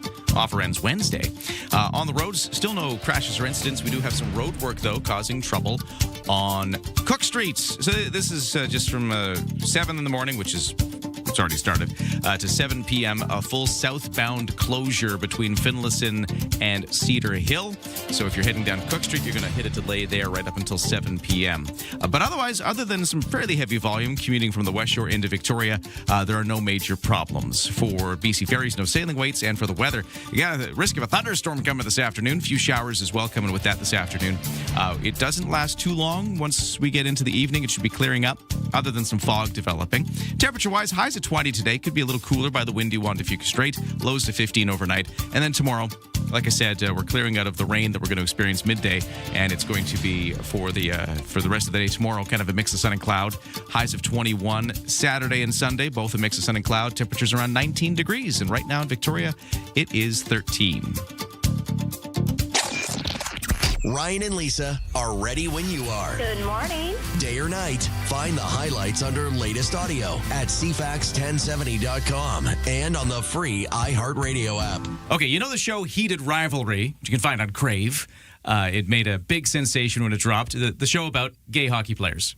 Now, season 2 of Heated Rivalry is in the works, and it might be a problem for me personally because, well, I might not be the best person to explain this. So from across the hall at our sister station, 107.3 Virgin Radio, Bailey, morning show host, traipsing over here for a second to help me out with this story. Bailey, thank you so much for being here. Of course, always happy to talk about Heated Rivalry. You love Heated Rivalry. In fact, you and 107.3 Virgin Radio, you guys did the stickers. Yes. Remember when one of the actors, Hudson Williams, who's in... The seasons, yes. He plays Shane Hollander. And he's the guy who came to Victoria, called us boring. Dead AF, full of old people. And so you guys made all the bumper stickers. I think that's probably the last time we talked to you on CFAX here. Was probably. For that, yeah. And we've got new news about Heated Rivalry that also has an island connection and a connection right here in the office. To me. So you sent this to me.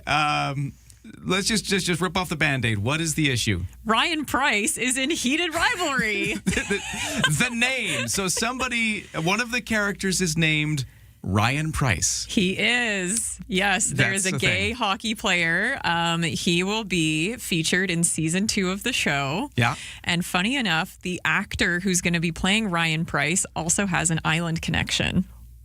He's from Vancouver Island, right? He's from Vancouver Island. Daniel Deemer is his name. He's from Brentwood Bay. He's a Camosun grad. He's been cast to play Ryan Price in season 2 of Heated Rivalry. How do you feel about that? I feel like there's a striking resemblance between the two of you. Obviously. Obviously. Don't I look like a buff same hockey physique, player? Yeah, exactly you know, the same. and give or take the same age for sure. Yeah. You're still 30 years old, right? Precisely. A 30-year-old buff hockey player. If you right here in the building. This is the problem of the TV cameras here. If you're watching the CTV feed, but that's a different story. But no, I actually think this is kind of interesting. It's but hilarious. I have to admit, I have a little bit of trepidation because am I going to get, all of a sudden on my social media, am I going to be tagged? Potentially. Thinking I'm the wrong one. All these people like hashtagging Ryan Price, and they're going to be showing up in my feed. Oh, or even just people Googling Ryan Price. We'll have to see what your SEO is. Yeah. That would be funny if we can get you to the top of the Google analytics. Get a little plug in there for CFAX. I wonder if I'll start showing up in people's Google searches by accident. Probably. Yeah. There's a chance. That is just so funny. The fact that it's Ryan Price, verbatim, same spelling, everything. Everything, yeah. It makes me wonder if the author of the series might be a secret CFAX fan. I wonder. She is in Halifax, but she could be listening on the iHeartRadio app. That's true, yeah, because you can catch radio stations all across the country on the iHeartRadio app. So Heated Rivalry, again, back to this phenomenon. People encountered it as a TV show when it really made waves when it first debuted, but it is based on novels written by a Canadian author. That already had a really avid fan base for several years. Yeah. So yes, Rachel Reed is her name. She is a Halifax author. She's still based in Canada. She made this series. She was contacted by Jacob Tierney. You know him from Letterkenny and Shoresy. He was a fan of the books, contacted her to make the TV adaptation of this, and the rest is history. And you can already stream season 1 on Crave. Now, since the books already exist, You've read them, I'm assuming.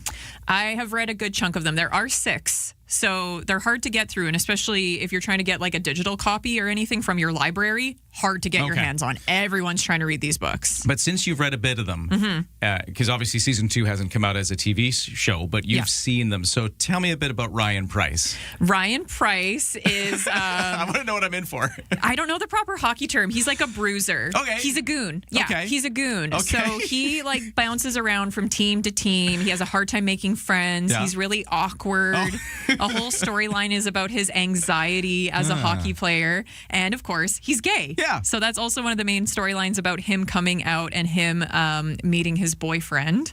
And then they have an interesting encounter with the two main characters of the show, Shane and Ilya. I don't want to spoil it for anyone that hasn't read. Right. But Ryan Price, I think, has potential to be very prominently featured in season 2. So I'm excited for you, Ryan. And what did you say the actor's name was? The Vancouver Island actor who's been cast to play Ryan Price. What was his name again? Daniel Deemer. I think we should reach out to Daniel Deemer. You have to, yes. I would love to talk to him here on the show. I think that'd be very funny. It would be so funny. Okay. Yeah, we're gonna do Ryan that. Price versus Ryan Price. We're going to do that. We'll no guarantees, but we're at least going to reach out, see if we can track him down. You have to try. Stay tuned. Maybe more is coming. Also, stay tuned for season 2 of Heated Rivalry on Crave, which is, of course, one of the properties attached to us here at CFAX. Do you know when it's coming out? Spring of next year. Spring of next year. They're currently in production. That's why all this casting news is coming out. Okay. But yeah, early spring next year is when they've said it will be dropping on the platform. I'm so glad we have Bailey, our resident Heated Rivalry expert. What an honor to have that title. To come in and explain all this to me. And I'm so glad you sent me that email yesterday. Like, Ryan, you got to do something with this. It's just so funny. Of all the names, Ryan Price, you're going to be famous. Yep, in a whole new way. I love it. Thank you, Bailey. No problem, Ryan. Anytime. There you go. Even this morning, I'm getting all these people tagging me on Instagram about it. We'll take a break. We got the 8 o'clock news with Lisa next, and much more to come after that.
CFAX Victoria, an iHeart radio station. If it's happening, it's here. CFAX 1070.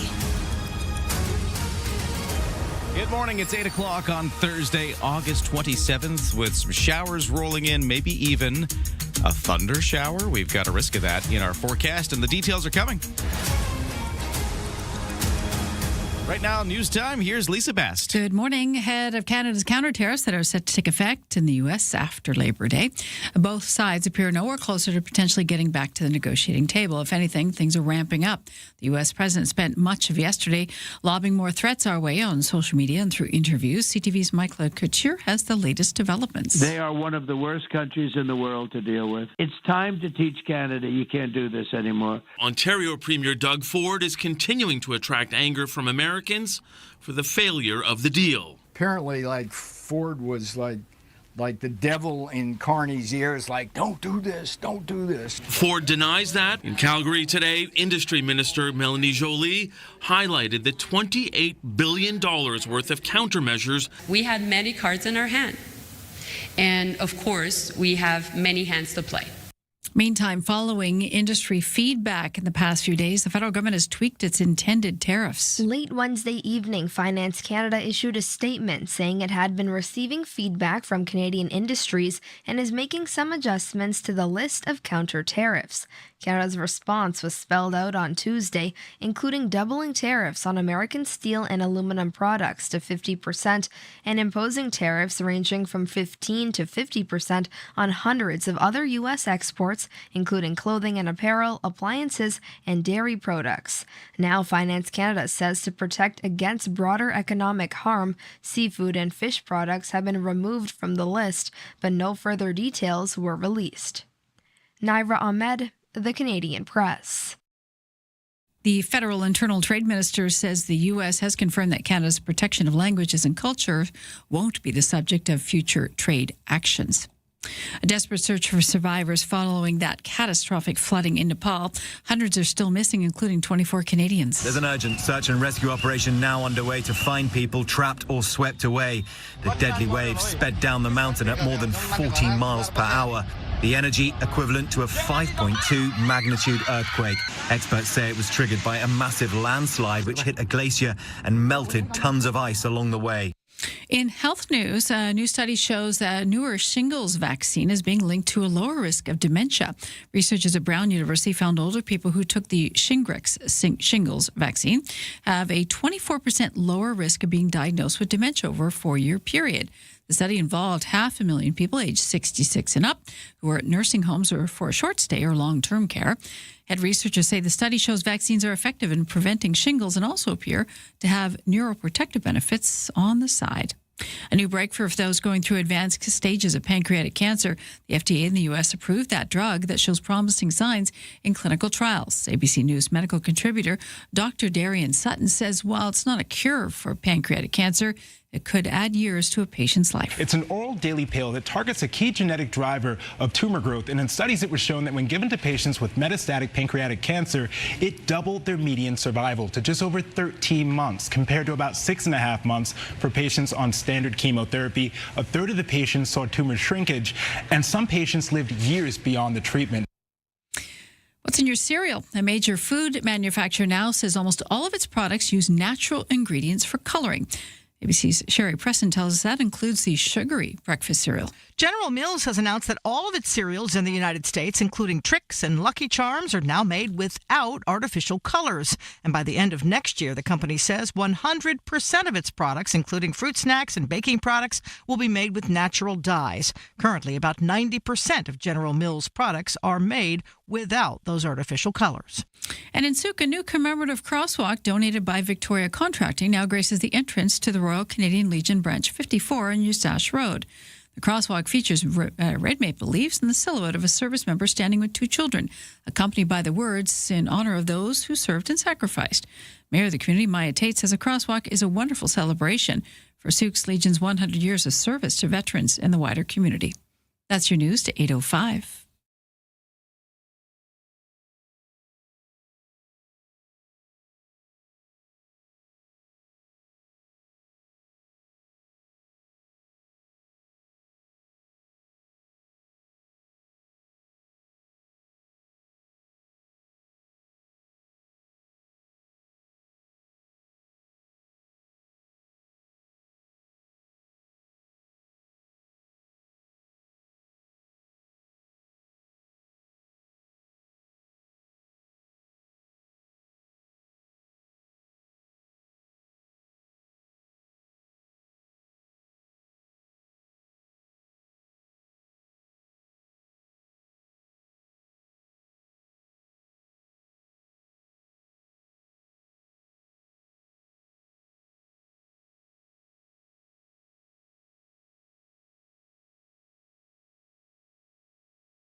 Your CFAX 1070 news poll question, we're asking, how much will the tariff war affect you personally?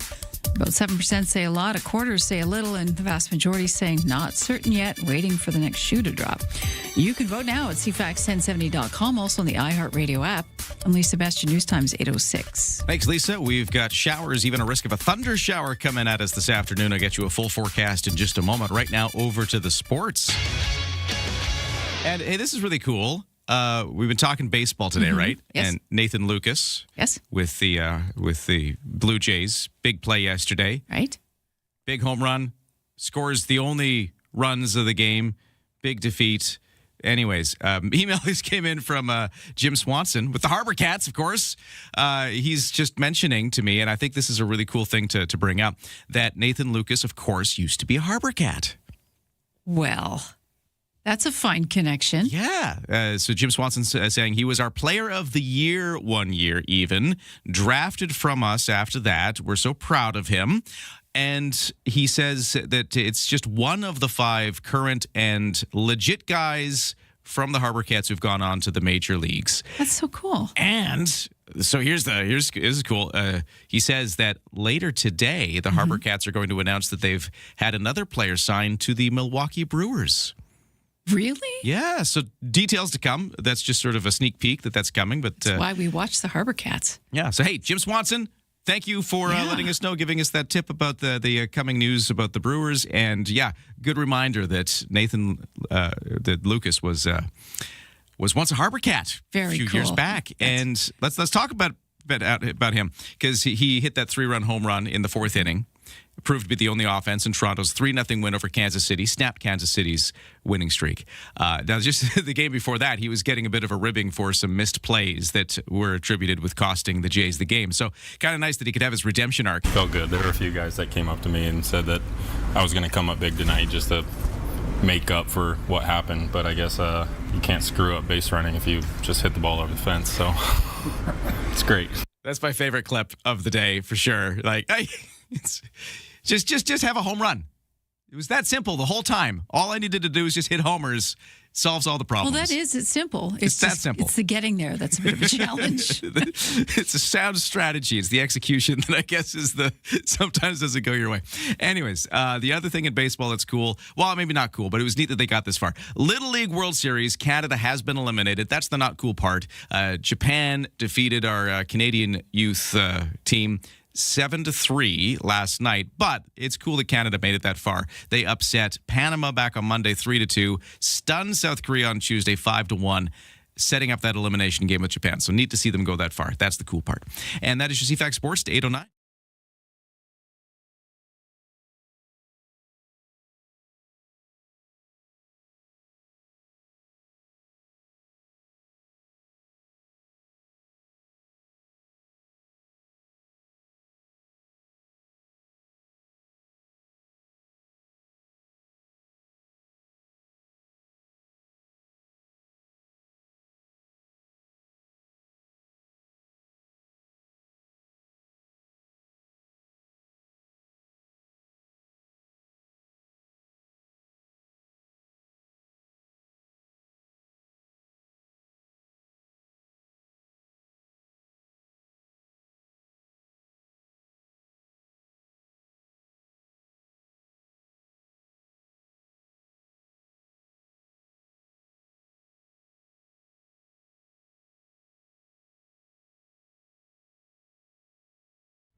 CFAX 1070, traffic and weather. Hey, send us a text if you got a crash or other problem facing your commute. This isn't on a major road, but we do have one collision. I guess I shouldn't call it not a major road. Some people do use this for their commute. It's 6 Mile Road, just as you're approaching the Island Highway, just as you're about to get to the pub there, 6 Mile Pub. That's the one. That's a small fender bender there, causing a bit of a delay. Again, heading down 6 Mile Road just before you hit the 6 Mile Pub and the Island Highway. There's a collision there. Otherwise, things are problem-free, other than some construction-related closures on Cook Street, southbound from Finlayson to Cedar Hill. It is going to be going on until 7 p.m. tonight, so watch out for a southbound closure there for road work. No waits at BC Ferries in the weather. We got a few showers starting around noon. We got a risk of a thunderstorm this afternoon as well. Bit of breeze off the water, making it feel a bit cooler. High of 20 otherwise, but cooler by the water. This rain event, which could bring some thunder, isn't going to last long. It's expected to clear up by later this afternoon or into the evening, and then we got clearing skies. We got a little fog, but otherwise clearing skies, lows to 15. Mainly sunny at times tomorrow, but clouding over at other times tomorrow. So a bit of a mix as the day goes on, highs at 21. And then for the weekend, Saturday and Sunday, both looking like a mix of sun and cloud with a high around 19 degrees. All the markets, S&P TSX down 82 points at this hour to 36,731. The Dow is up 166 to 53,630. NASDAQ is up 304 to 26,435. Canadian dollar at 72.1 cents US.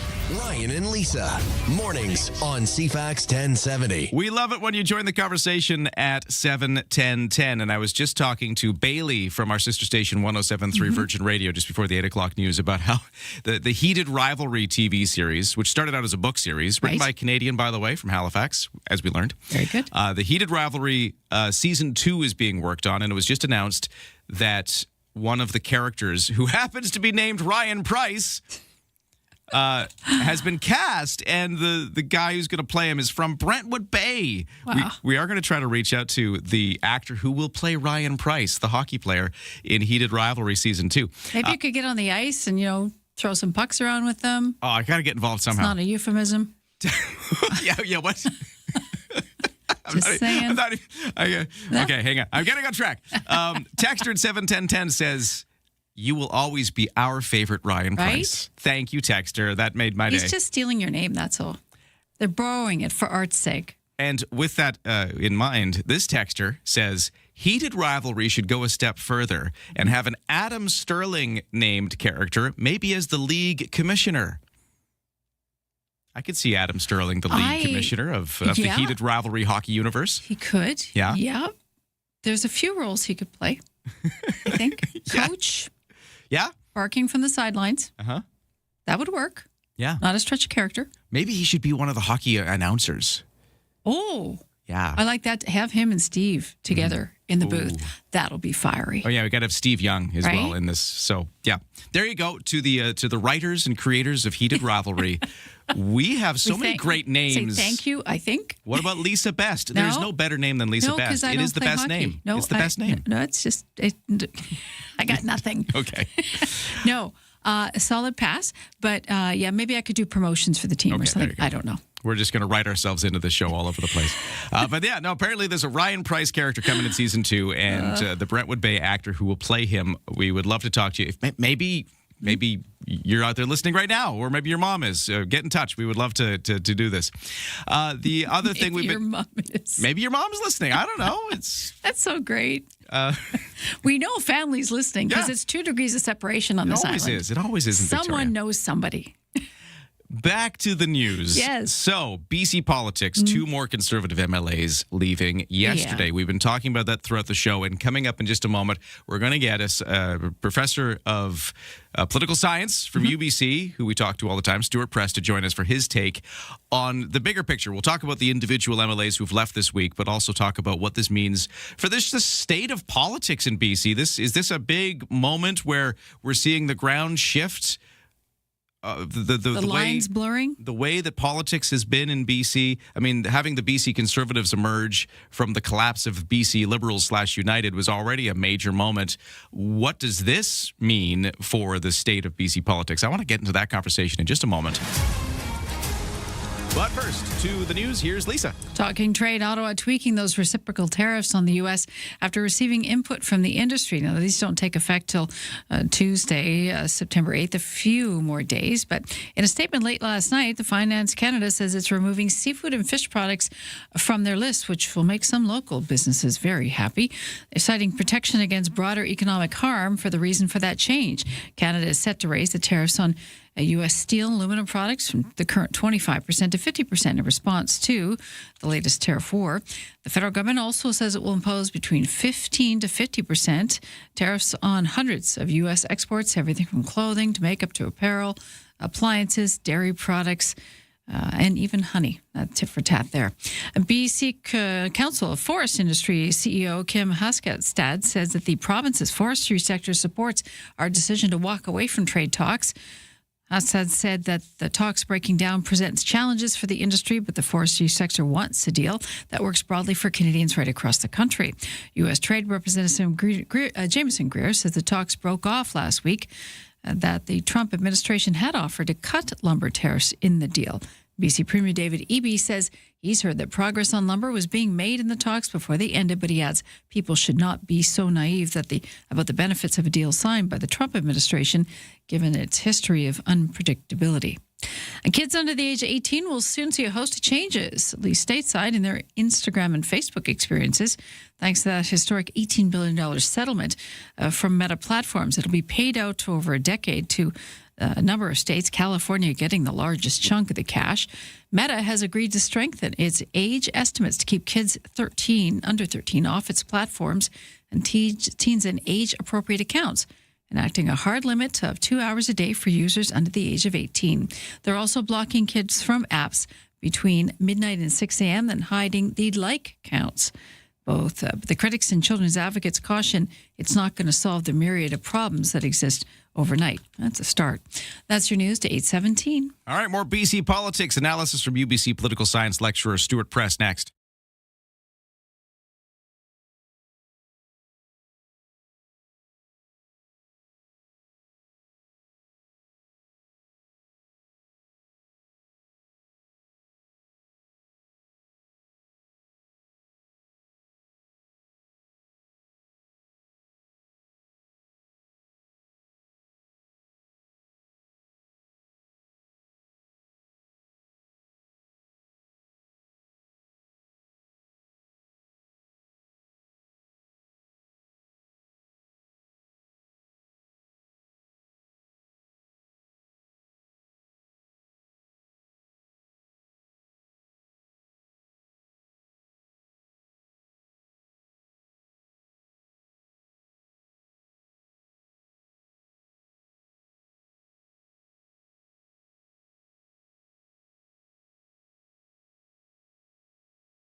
CFAX 1070 traffic and weather. It's 8:20. Let's do weather first, because that's interesting. We got a risk of a thunder shower coming in.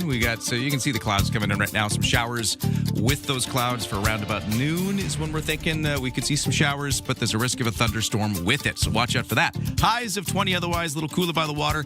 It all clears up by this evening. We'll see maybe some fog developing, but otherwise clearing skies and lows to 15. Right now, the temperature in Victoria is 14 at the airport.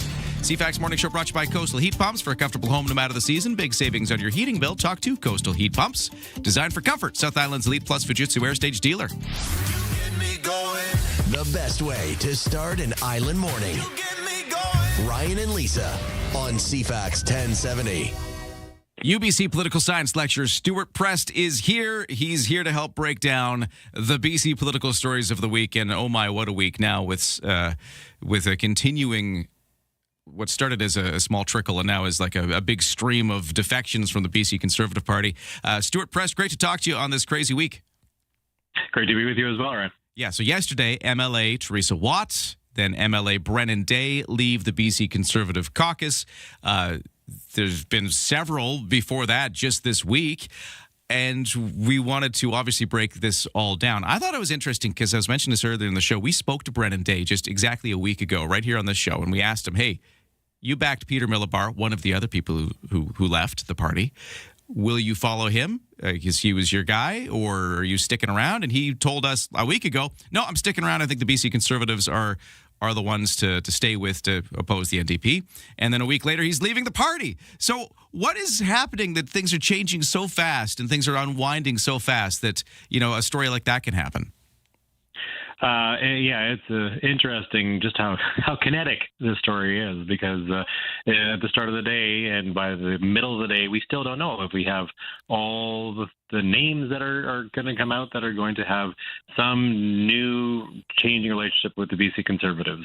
So we had, by my count now, something like a dozen MLAs who started as Conservatives who are in some way changing their relationship, either leaving the party or resigning to give Ms. Finley a seat to run, or facing criminal charges. This is a party that has lost more than a quarter of its membership since the election in 2024. It's just a remarkable story and seems to be picking up the speed. So it seems like what we heard over the summer it is now bearing fruit. The decisions that Ms. Finley was making as the new leader of the Conservatives, taking this very strong approach, really pushing the party even further to the right, surrounding herself with a group of loyalists, some of whom had questionable ties, even by Conservative standards, with regard to things like Alberta separatism. Right, he was bringing these far-out ideas into the fold and really not doing anything to reach across the aisle and try to build bridges with her former opponents in the leadership campaign and the factions they represent. And now we see people are just having enough and walking away. I had a text earlier today which really got me thinking, and I'll just paraphrase it here. It was basically a text along the lines of, what do you expect? If you got a bunch of liberals in your party and you've got a real conservative finally elected to this party, of course we're going to see some cleaning of the house, was what the text was kind of saying. I paraphrased it to that. And that really got me thinking, because, yes, that does kind of make sense here. It seems like, that kind of looks like what's happening. She was elected on the further right side of the party. This is the BC Conservatives that all of these, former Liberals / BC United members joined into and maybe don't fit into that. So on that take, I kind of understood what the texter was saying, that this is, obviously this is what's happening. But at the same time, in BC, going back decades, going back to the Bill Vander Zalm and the Social Credit and Gordon Campbell and the BC Liberals and all of these different iterations, there's always been in BC, it seems like our natural state of being is to have a big free market coalition party that just brings all of the people to the right of center together, from federal liberal aligned people to federal conservative aligned people. They all get together with the goal of beating the NDP and keeping the socialists out. That seems to, I'm being a bit glib here, but that seems to be what BC politics tends to feature. We're seeing that obviously fracture with the BC Conservatives right now. That big tent is struggling to hold together. And here's my question for you, Stuart Prest. Are we seeing a major shift in BC politics where maybe we see those sides fracture and we'll get different parties? We'll have the BC Conservatives and maybe some other center party now form, and we'll see the NDP still being what they are. Or do you think instead we will somehow find our way back to the natural BC equilibrium, which is some kind of center-right party that might emerge out of all of this? Where do we go from here, Stuart Prest? What is this moment? I teach a course on BC politics, and we spend a good chunk of the semester trying to answer that question. But the short version is that free market coalition was always a little restive. It was always a little unstable. We'd have this breaking apart, coming together. We saw it as the social credit gave way to the BC Liberals. They would find ways to come together with the promise of power, essentially saying these different ways of being conservative, we can fit them together because it means if we do that, we can have a chance of winning out. But the two versions of conservatism don't really fit together anymore. What divides them is far more important than the idea of trying to work together in the service of something called conservatism. But as that text message you read out implies, they don't even agree on what it can mean to be conservative anymore. And we have this sense that on that popular side of the divide, there is only one true way of being conservative, although it itself continues to fragment, as we saw with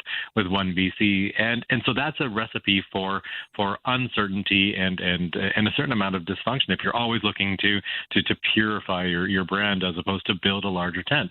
So I don't know that we're going to get to a stable three-party system involving a middle party, and then we have the Greens as part of the story, of course, as well. But I don't think we're going back to the old days of a large free market coalition spanning from sort of mid-liberal to all flavors of conservatism. I just think there's more that divides than unites, and eventually they're going to have to give way on that unite the right mantra, because it's just not going to be possible. So if that's true, if that is the way we're heading, I think this marks a really seismic shift in BC politics. This week might be looked back on, or if not this week, this last year or so of the BC Conservative experiment. This could be looked back on as a major moment where the natural way BC politics seemed to play out changed. I think it's kind of a monumental time. Oh, absolutely, and we have seen this working itself out over time. The absolute churn on that right side of the spectrum, from BC Liberal to BC United to BC Conservative to the factions within the BC Conservative Party to now a multiple splintering in many different directions. Even with the NDP wounded in the polls, limping along, looking long in the tooth, that's the situation that should bring these groups together, and we've never seen them further apart. So clearly we are in a new kind of dynamic here. And what kind of dynamic will it end up looking like? We do have several of these MLAs who have left. For instance, Peter Millibar and Ian Payton, they've both mused about creating some new party to come out of all of this. What do you know about that, and what are you speculating on there? Well, I mean, this is where we get further out of the science of politics into the art of politics, because it really does depend on what these disaffected MLAs and others outside the legislature. We have Centre BC as another group that is trying to organize an alternative voice. What can they agree to in terms of organization and pooling of resources? Because again, we still have that unforgiving logic of first past the post. So they need to create as big a tent as possible, as quickly as possible, if they are going to have a hope of competing. And as long as the rules stay the same, we have talked about electoral reform previously in this province, but as long as the rules stay the same, they're going to have to find a way to eat into both conservative support and NDP support if they have a hope of lasting into the next election, which has to be their goal. Otherwise, this is just a flash in the pan. All right, Stuart Press, we're out of time, but here's my last thought. So what if, given all of what you just said, what if all of these MLAs who are trying to find their place just realize, wait a minute, Kevin Falcon and the BC Liberals, they're still a party technically. They still exist. Why don't they all just go? Why don't they all just go home, forget the last 3 years even happened, and just sort of show up and be like, hey, we're still the BC Liberals, guys? Yeah? No? I mean, it's the art and not the science. It's possible. It's not particularly plausible. I think, you can never step in the same river twice. The time has continued to progress. I don't think that Kevin Falcon is tomorrow's man, but they're going to be looking for a solution that looks and rhymes with that, if not that. Yeah, no, I don't actually expect that to happen. I just think that would be the funniest outcome of all this. Stuart Prest is UBC Political Science Lecturer. We love to talk to him. Thank you so much for weighing in today. Always a pleasure. Thank you, Ryan. All right. We'll take a break. 8:30 News coming up next. You've heard the chaos. Now you can see it. Oh my God. Watch all your favorite podcasts from start to finish right inside the free iHeartRadio app. Gets the blood going, huh? Catch every laugh and eye roll on shows like the Tom Green Farmcast and Park the Bus. Now with full video. We're building a ramp for Tony Hawk. It's the same hosts and the same chemistry with all the hilarious moments you've been missing right on your screen. Cheers. Open the free iHeartRadio app, search video podcasts, and tap watch.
CFAX Victoria, an iHeart radio station. If it's happening, it's here. CFAX 1070. It's 8:32 on this Thursday, August 27th. Some rain and even a thunderstorm possibly coming at us this afternoon. Full forecast in a moment. Right now, the news begins, and here is Lisa Vest. Good morning. The federal internal trade minister says the U.S. has confirmed that Canada's protections of language and culture won't be the subject of future trade actions. Dominic LeBlanc says Canada looks forward to further constructive U.S. clarifications on other positions. The statement comes after Prime Minister Mark Carney said over the weekend that an agreement between Ottawa and Washington on trade had become untenable. He accused U.S. negotiators of trying to limit Canada's ability to pursue other trade deals, restrict Canada's protections for language and culture, and reduce tariffs on cars but not trucks. Don Mitchell, The Canadian Press. Stopping doesn't seem to be in the interest of the U.S. President Donald Trump right now. He continues to taunt and threaten Canada in interviews and social media posts, as he did so yesterday, including this one of him rewriting the map of Lake Ontario. All it takes is a good pen and some intelligence.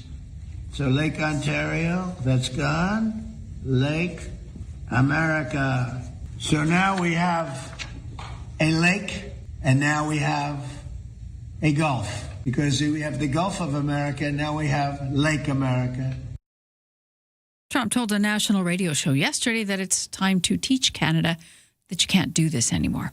Grocery stores, big and small, getting back to the board for the Buy Canadian campaigns amid the trade war. You'll look for the labels.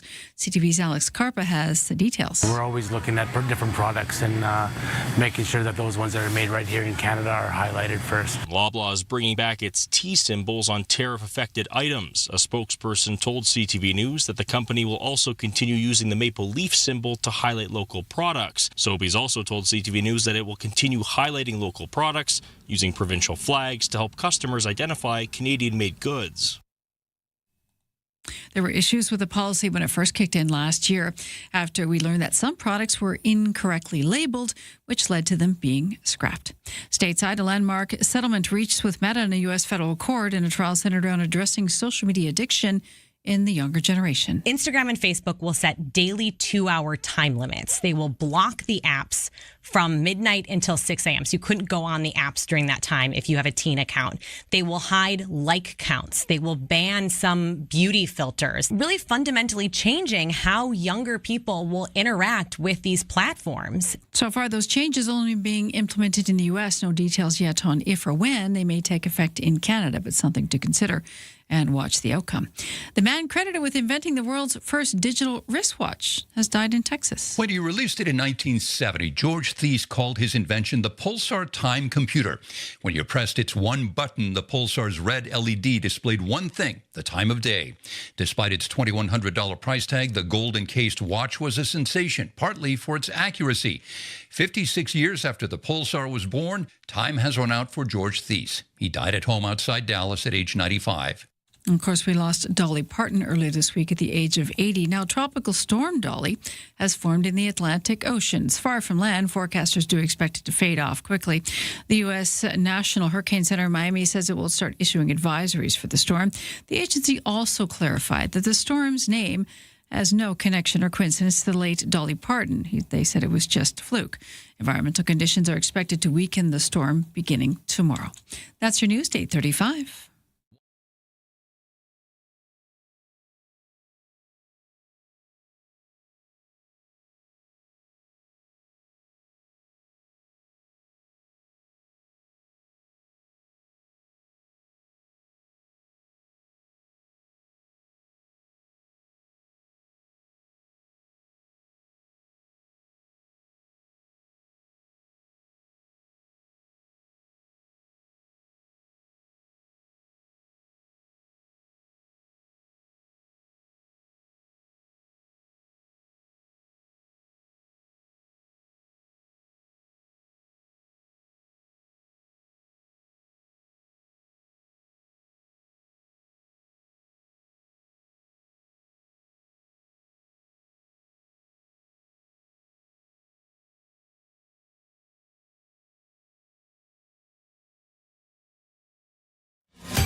Your CFAX 1070 news poll question this morning. We're asking you if the tariff war is going to affect you personally. Small percentage, about 7 say a lot, 24% say a little, and 68% say they're not quite certain yet. Days to come. You can vote now at CFAX1070.com, also the iHeartRadio app. I'm Lisa Best. Your news time is 8:37. Thank you, Lisa. We are looking at a potential thunder shower later this afternoon. That's just a risk. There will be some showers. That bit we're pretty sure about, and we'll get you the full forecast in just a moment. First, though, over to the sports, where the Toronto Blue Jays with a big win yesterday, defeating the Kansas City Royals 3-0. That snaps the Royals' 9-game win streak, and another win for the Jays as they try to scrape themselves into that wild card spot. We were mentioning that Nathan Lucas hit a 3-run homer in yesterday's effort, and I will just mention this again. Fun email that came in from Jim Swanson with the Victoria HarborCast, just reminding us that Nathan Lucas, of course, used to be a HarborCat alumni, and they were mentioning that later today there'll be a HarborCat announcement about another one of their players getting signed up to the major leagues, to the Milwaukee Brewers. Who is it? Well, that announcement is coming, but that was kind of a fun little reminder there about Nathan Lucas. Over to the other baseball story we're following at the Little League World Series, Canada losing to Japan yesterday, 7-3. And with that, Japan eliminates Canada from the youth baseball tournament. But great ride for the Canadians. They upset Panama 3-2 on Monday and then stunned South Korea 5-1 on Tuesday, setting up that elimination match with Japan. Vancouver's Anna Huang, Calgary's Aphrodite Dang, and Brooke Henderson of Ontario are all in the field as the FM Championship tees off today. Huang and Dang played their way into the LPGA Tour event after finishing in the top 10 last week at the CPKC Women's Open, which is the Canadian Championship that was held in Edmonton. And also in sports to tennis, Canadian Bianca Andreescu pushing to return to the U.S. Open with a women's qualifying play going on today. The 26-year-old from Mississauga won a Grand Slam back in 2019, but has had her career derailed by injuries ever since then and is looking to try to get back into it with this game today. And that's just CFAX Sports to 8:39.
CFAX 1070 traffic and weather.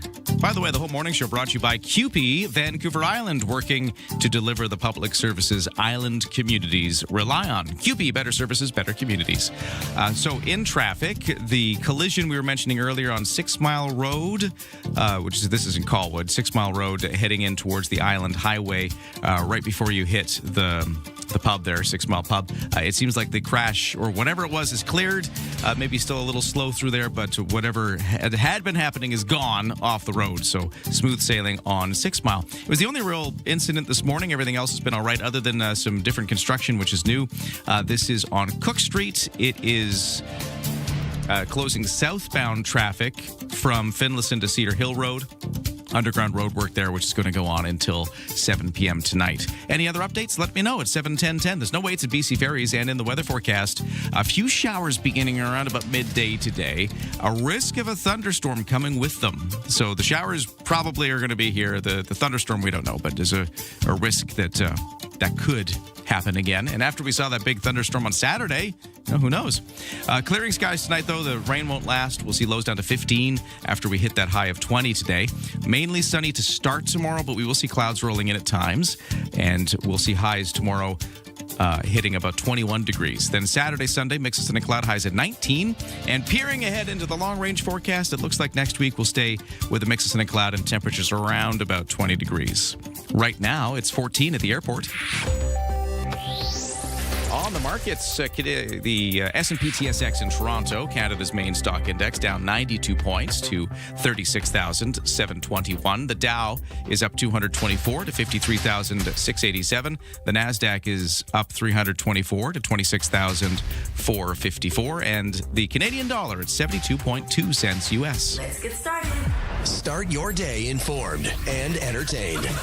Ryan and Lisa, mornings on CFAX 1070. I think we're going to sell this thing out, Lisa. Well, I've had a workout all morning trying to update the numbers for CTV headlines, because every time I look at it, it's higher. Yeah, because if you watch us on the CTV simulcast or Crave, you see the headlines, and you're putting the live updates up there in the headline crawl. Yes, and as the number changes, what are we at? $49,030. Yeah, I can't believe it. So $50,000 is the highest we go.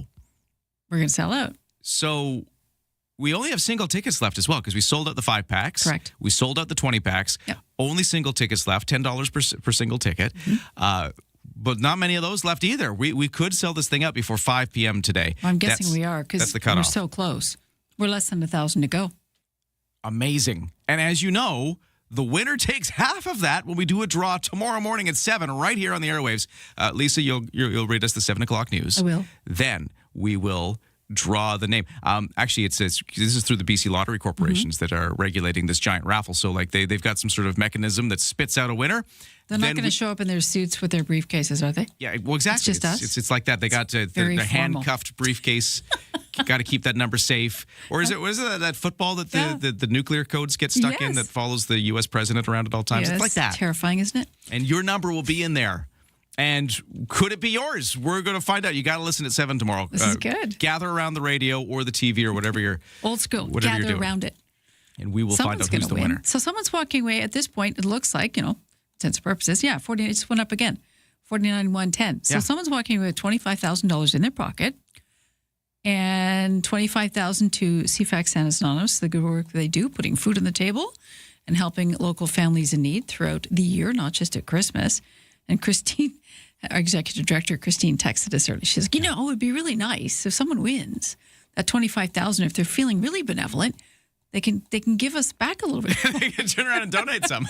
That's Christine for you. That's why you're the executive director of the charity. Love it. Oh, thank you so much to everybody who's bought a ticket, because even if you don't win tomorrow, and I sure hope you do, but even if you don't, your money is going to a great place. I guarantee it. That is wonderful. But 49,220 now. Just jumped again. So, I mean, this is the first time we've done this. Yeah. And we didn't know, because we launched it sort of in the heat of summer. Everyone was busy with everything else, enjoying their summer. So we weren't sure how high it was going to go. And we had our fingers crossed. And boy, did you knock it out of the park. Well done, Victoria. So impressed. And so excited for tomorrow morning with the big draw. 8:45, time for the headlines. I mean that's top story for me right there. But what else is going on? Oh, we know it's all about the tariffs. Could have a 50-50 on that. That's how we feel about it. Ottawa has removed the seafood and fish, though, from its list of U.S. products that are soon to be tariffed. So that's good news for local harvesters. In a statement yesterday, the Finance Canada saying didn't reveal specific details on why it was done, but revealed they did take feedback in from Canadian industries, and we have heard from Finance at Sea yesterday, and Bob saying how it was going to hurt them, so maybe he was one of the ones that weighed in. Canada's response to the breakdown in talks aimed at avoiding new U.S. tariffs was spelled out on Tuesday, of course. It includes raising tariffs on aluminum, steel, and products from the U.S. from 25% to 50%, while levies ranging from 15% to 50% will apply to hundreds of other U.S. exports, something to come on September 8th. Now, Canada's industry minister says he's deflected questions about whether the country will use Alberta's abundant energy export as leverage in this war. Reporters in Calgary pressed Melanie Joly yesterday about whether oil and gas shipments may be on the table for talks. Joly says the federal government doesn't negotiate in public. She emphasized the Team Canada approach. Meanwhile, Alberta's premier doesn't think brute force is going to work in this trade war, instead suggesting doubling down on diplomacy and avoiding further escalations. And in a rare move, Apple is laying off nearly 150 employees in the Bay Area. Most of the cuts are at its Cupertino headquarters. Many of the roles were in software engineering and machine learning. Bloomberg reports the affected teams were across Apple's Vision Pro and Siri digital assistant projects. Last year, Apple halted development of its Vision Pro headset to focus on smart glasses to rival Meta's Ray-Ban products. It's the latest tech giant to reduce staffing during the AI boom. That's your headline news to 8:47. Coming up next, the BC SPCA is launching a new animal behavioral center. Super cool. In North Cowichan. But I've got a simple question. What is an animal behavioral center? They're all anxious now. So they're trying to get them settled so they can go to their forever homes. Yeah, that's true. I guess that's probably what it is. Yeah. We're going to find out more from the manager of this center. We'll find out what it is, what they do, and you know what kind of deal this is for the island. We're going to get more from the manager next. Turn up the summer vibes with Blackfly and CFAX 1070's Beachside Giveaway. We're hooking you up with the ultimate day in the sun package. Includes a backpack cooler, magnetic Bluetooth speaker, beach blanket, plus tank tops and sunglasses to keep you looking cool. Listen to Afternoons with Josh and Jade on CFAX 1070 every Friday for your chance to win. Details at CFAX1070.com. Must be 18 plus. Blackfly, Canadian born, Canadian owned, Canadian made. Blackfly makes it easy to find your flavor.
CFAX 1070 traffic and weather. Morning show brought to you by Thrifty Foods. Right now, CN Plus members save 40% off fresh BC boneless, skinless chicken breasts. Offer ends on Wednesday.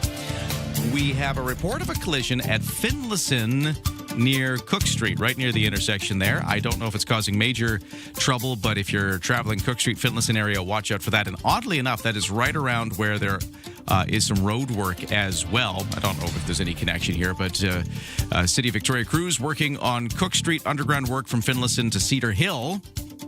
And that's causing a southbound lane closure. So there's that going on. There's also a small collision in the neighborhood as well. Watch out for that trouble spot today. And for the BC ferries, no sailing waits right now. Things are moving well. For the weather, we got some rain moving in, some showers through the afternoon hours today. There is a risk of a thunderstorm accompanying those showers and a little breeze off the water. Highs of 20 otherwise. It clears up for the evening. We'll see lows down to 15 degrees, a bit of fog forming off the water. And then tomorrow we'll have sunny periods but cloudy periods as well, and that fog will be kicking around in the morning. And right now, the temperature in Victoria is 14 degrees.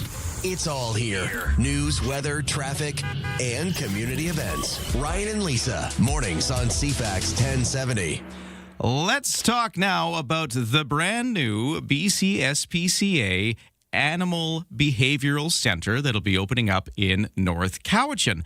We're going to learn about it and what it does, what they're going to do there with the manager of Animal Behavior and Welfare for BC, Kim Monteith, who's joining us on the line. Hello, how are you? Good morning, Ryan. I'm great. How are you? And good morning, Lisa. I'm really curious about this. Lisa and I were both talking about the fact that it's cool the center's coming, but we should probably figure out what it does. What does an animal behavioral center do? It's a really, really exciting time for the BC-SPCA. Our animal center is a resource for our other centers that have animals that need a little bit more support, specialty training, behavior modification, treatment. Like they just need a little more. So this is a place for them to land. And it's the first in Canada that's a standalone facility where we can see help multiple species. It's so exciting. I'm beyond excited. So what kind of species do you have on your roof? So we'll be able to help dogs. I think right now that's our biggest request is dogs, cats. We'll be able to do small animals, rabbits. I see some rabbits going in there in our future. They'll be our primary ones. And yeah, it's a really well-designed a facility, and it's designed specifically for the animals. So everything we do, it's like, okay, what would this animal need? Well, how do we move them through the building? How do we handle them? We have a real-life room to help them, get used to being in a home, right? So we've really been very specific. So you're obviously getting animals coming in with a bit of mental baggage and possibly physically too. What's your checklist for helping them out? Right. That's a great question. So we want to start primarily working with under-socialized and fearful animals, those ones, and taking a trauma-informed approach. And then as we move along and evolve, we'll learn more about what we can and can't do through our partnership with UBC and ongoing research. So we want to expand on that as we go. To start with, we're going to start with those the ones we see the most of, the under-socialized and fearful. You said rabbits. Interesting. Do rabbits need socializing? Well, sometimes there's some that have a little bit of maybe a behavior concern, challenge, and I don't see a lot of those, but they may come in, and we'll also be serving the community also. So there may be some come in through the community, so we don't want to forget about them or leave them out. This is a nice departure from just get the animals in and try to find a home for them to go to. I remember when I've adopted a dog, it was like filling out a mortgage after a while. It became more and more detailed, which I thought was really great to do. You want to make sure that the animal, dog, cat, rabbit, or otherwise, is going to the proper home. Exactly, Lisa. And I think our end goal isn't just adoption. It's to have like a home where they stay and thrive, and we provide support after also. So that's part of the whole treatment package. It's not just out the door. It's like, let's give you some support as you go out and in your home, whether it's foster or adopting too. And that's something that's changed recently too, is that after sales service, if you want to call it that. What do you offer families in support? Well, we'll have our animal behavior specialist who'll be working there and have support from volunteers and staff, support them, whether it's counseling, behavior support. We also have animal kind trainers in the community that will be connecting them with our adopters and helping support them that way too, whether it's training or just even management. Obviously, there's been success with this in other communities too. So you're hoping to build on that, yeah? Absolutely. Like we really want this to be, a place not only for our animals to learn and grow and feel safe, but also a training hub for our staff and volunteers. So we want any staff or volunteers from around the province to be able to come in and learn and then take that back with them too. So it's that hub where there's training, learning, research, helping animals. It's that amazing place that I've dreamed of forever. Wow. So it sounds like a fulfillment of a lot of effort and, like you said, of a dream. Yes, and we have a whole team, like the entire organization. Like we've just been working towards this for years, and it's finally coming to, and we're all just very excited. And for me, I've been with the SPCA for a very long time, and I know like this is going to be a game changer and help so many animals and people, and for years to come. Huh. And when we talk about it being a game changer, what's it like now? So, before the center has dropped and does all the great things we just talked about, what did people do up until now?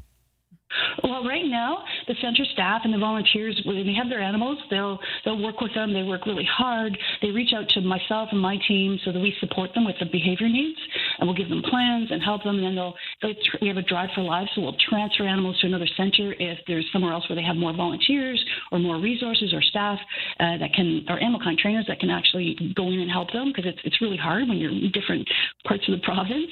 So right now they'll do that, and they do the best they can, and then we do follow-ups. We connect them with animal kind trainers. It's a lot of that.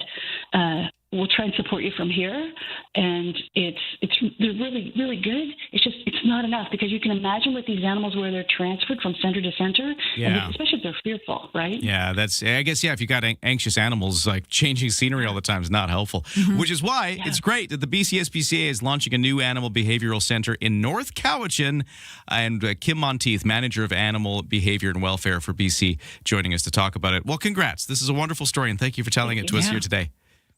Thank you, Ryan. Thank you, Lisa. We appreciate you, and we appreciate everyone. Thank you. Good luck, and stay in touch. That's such a cool story. Speaking of cool stories, just as we sign off here, Lisa, I can't believe it. Yep. We've sold out. We're there. $50,000 is now the Kids Count Mega Summer 50/50 jackpot.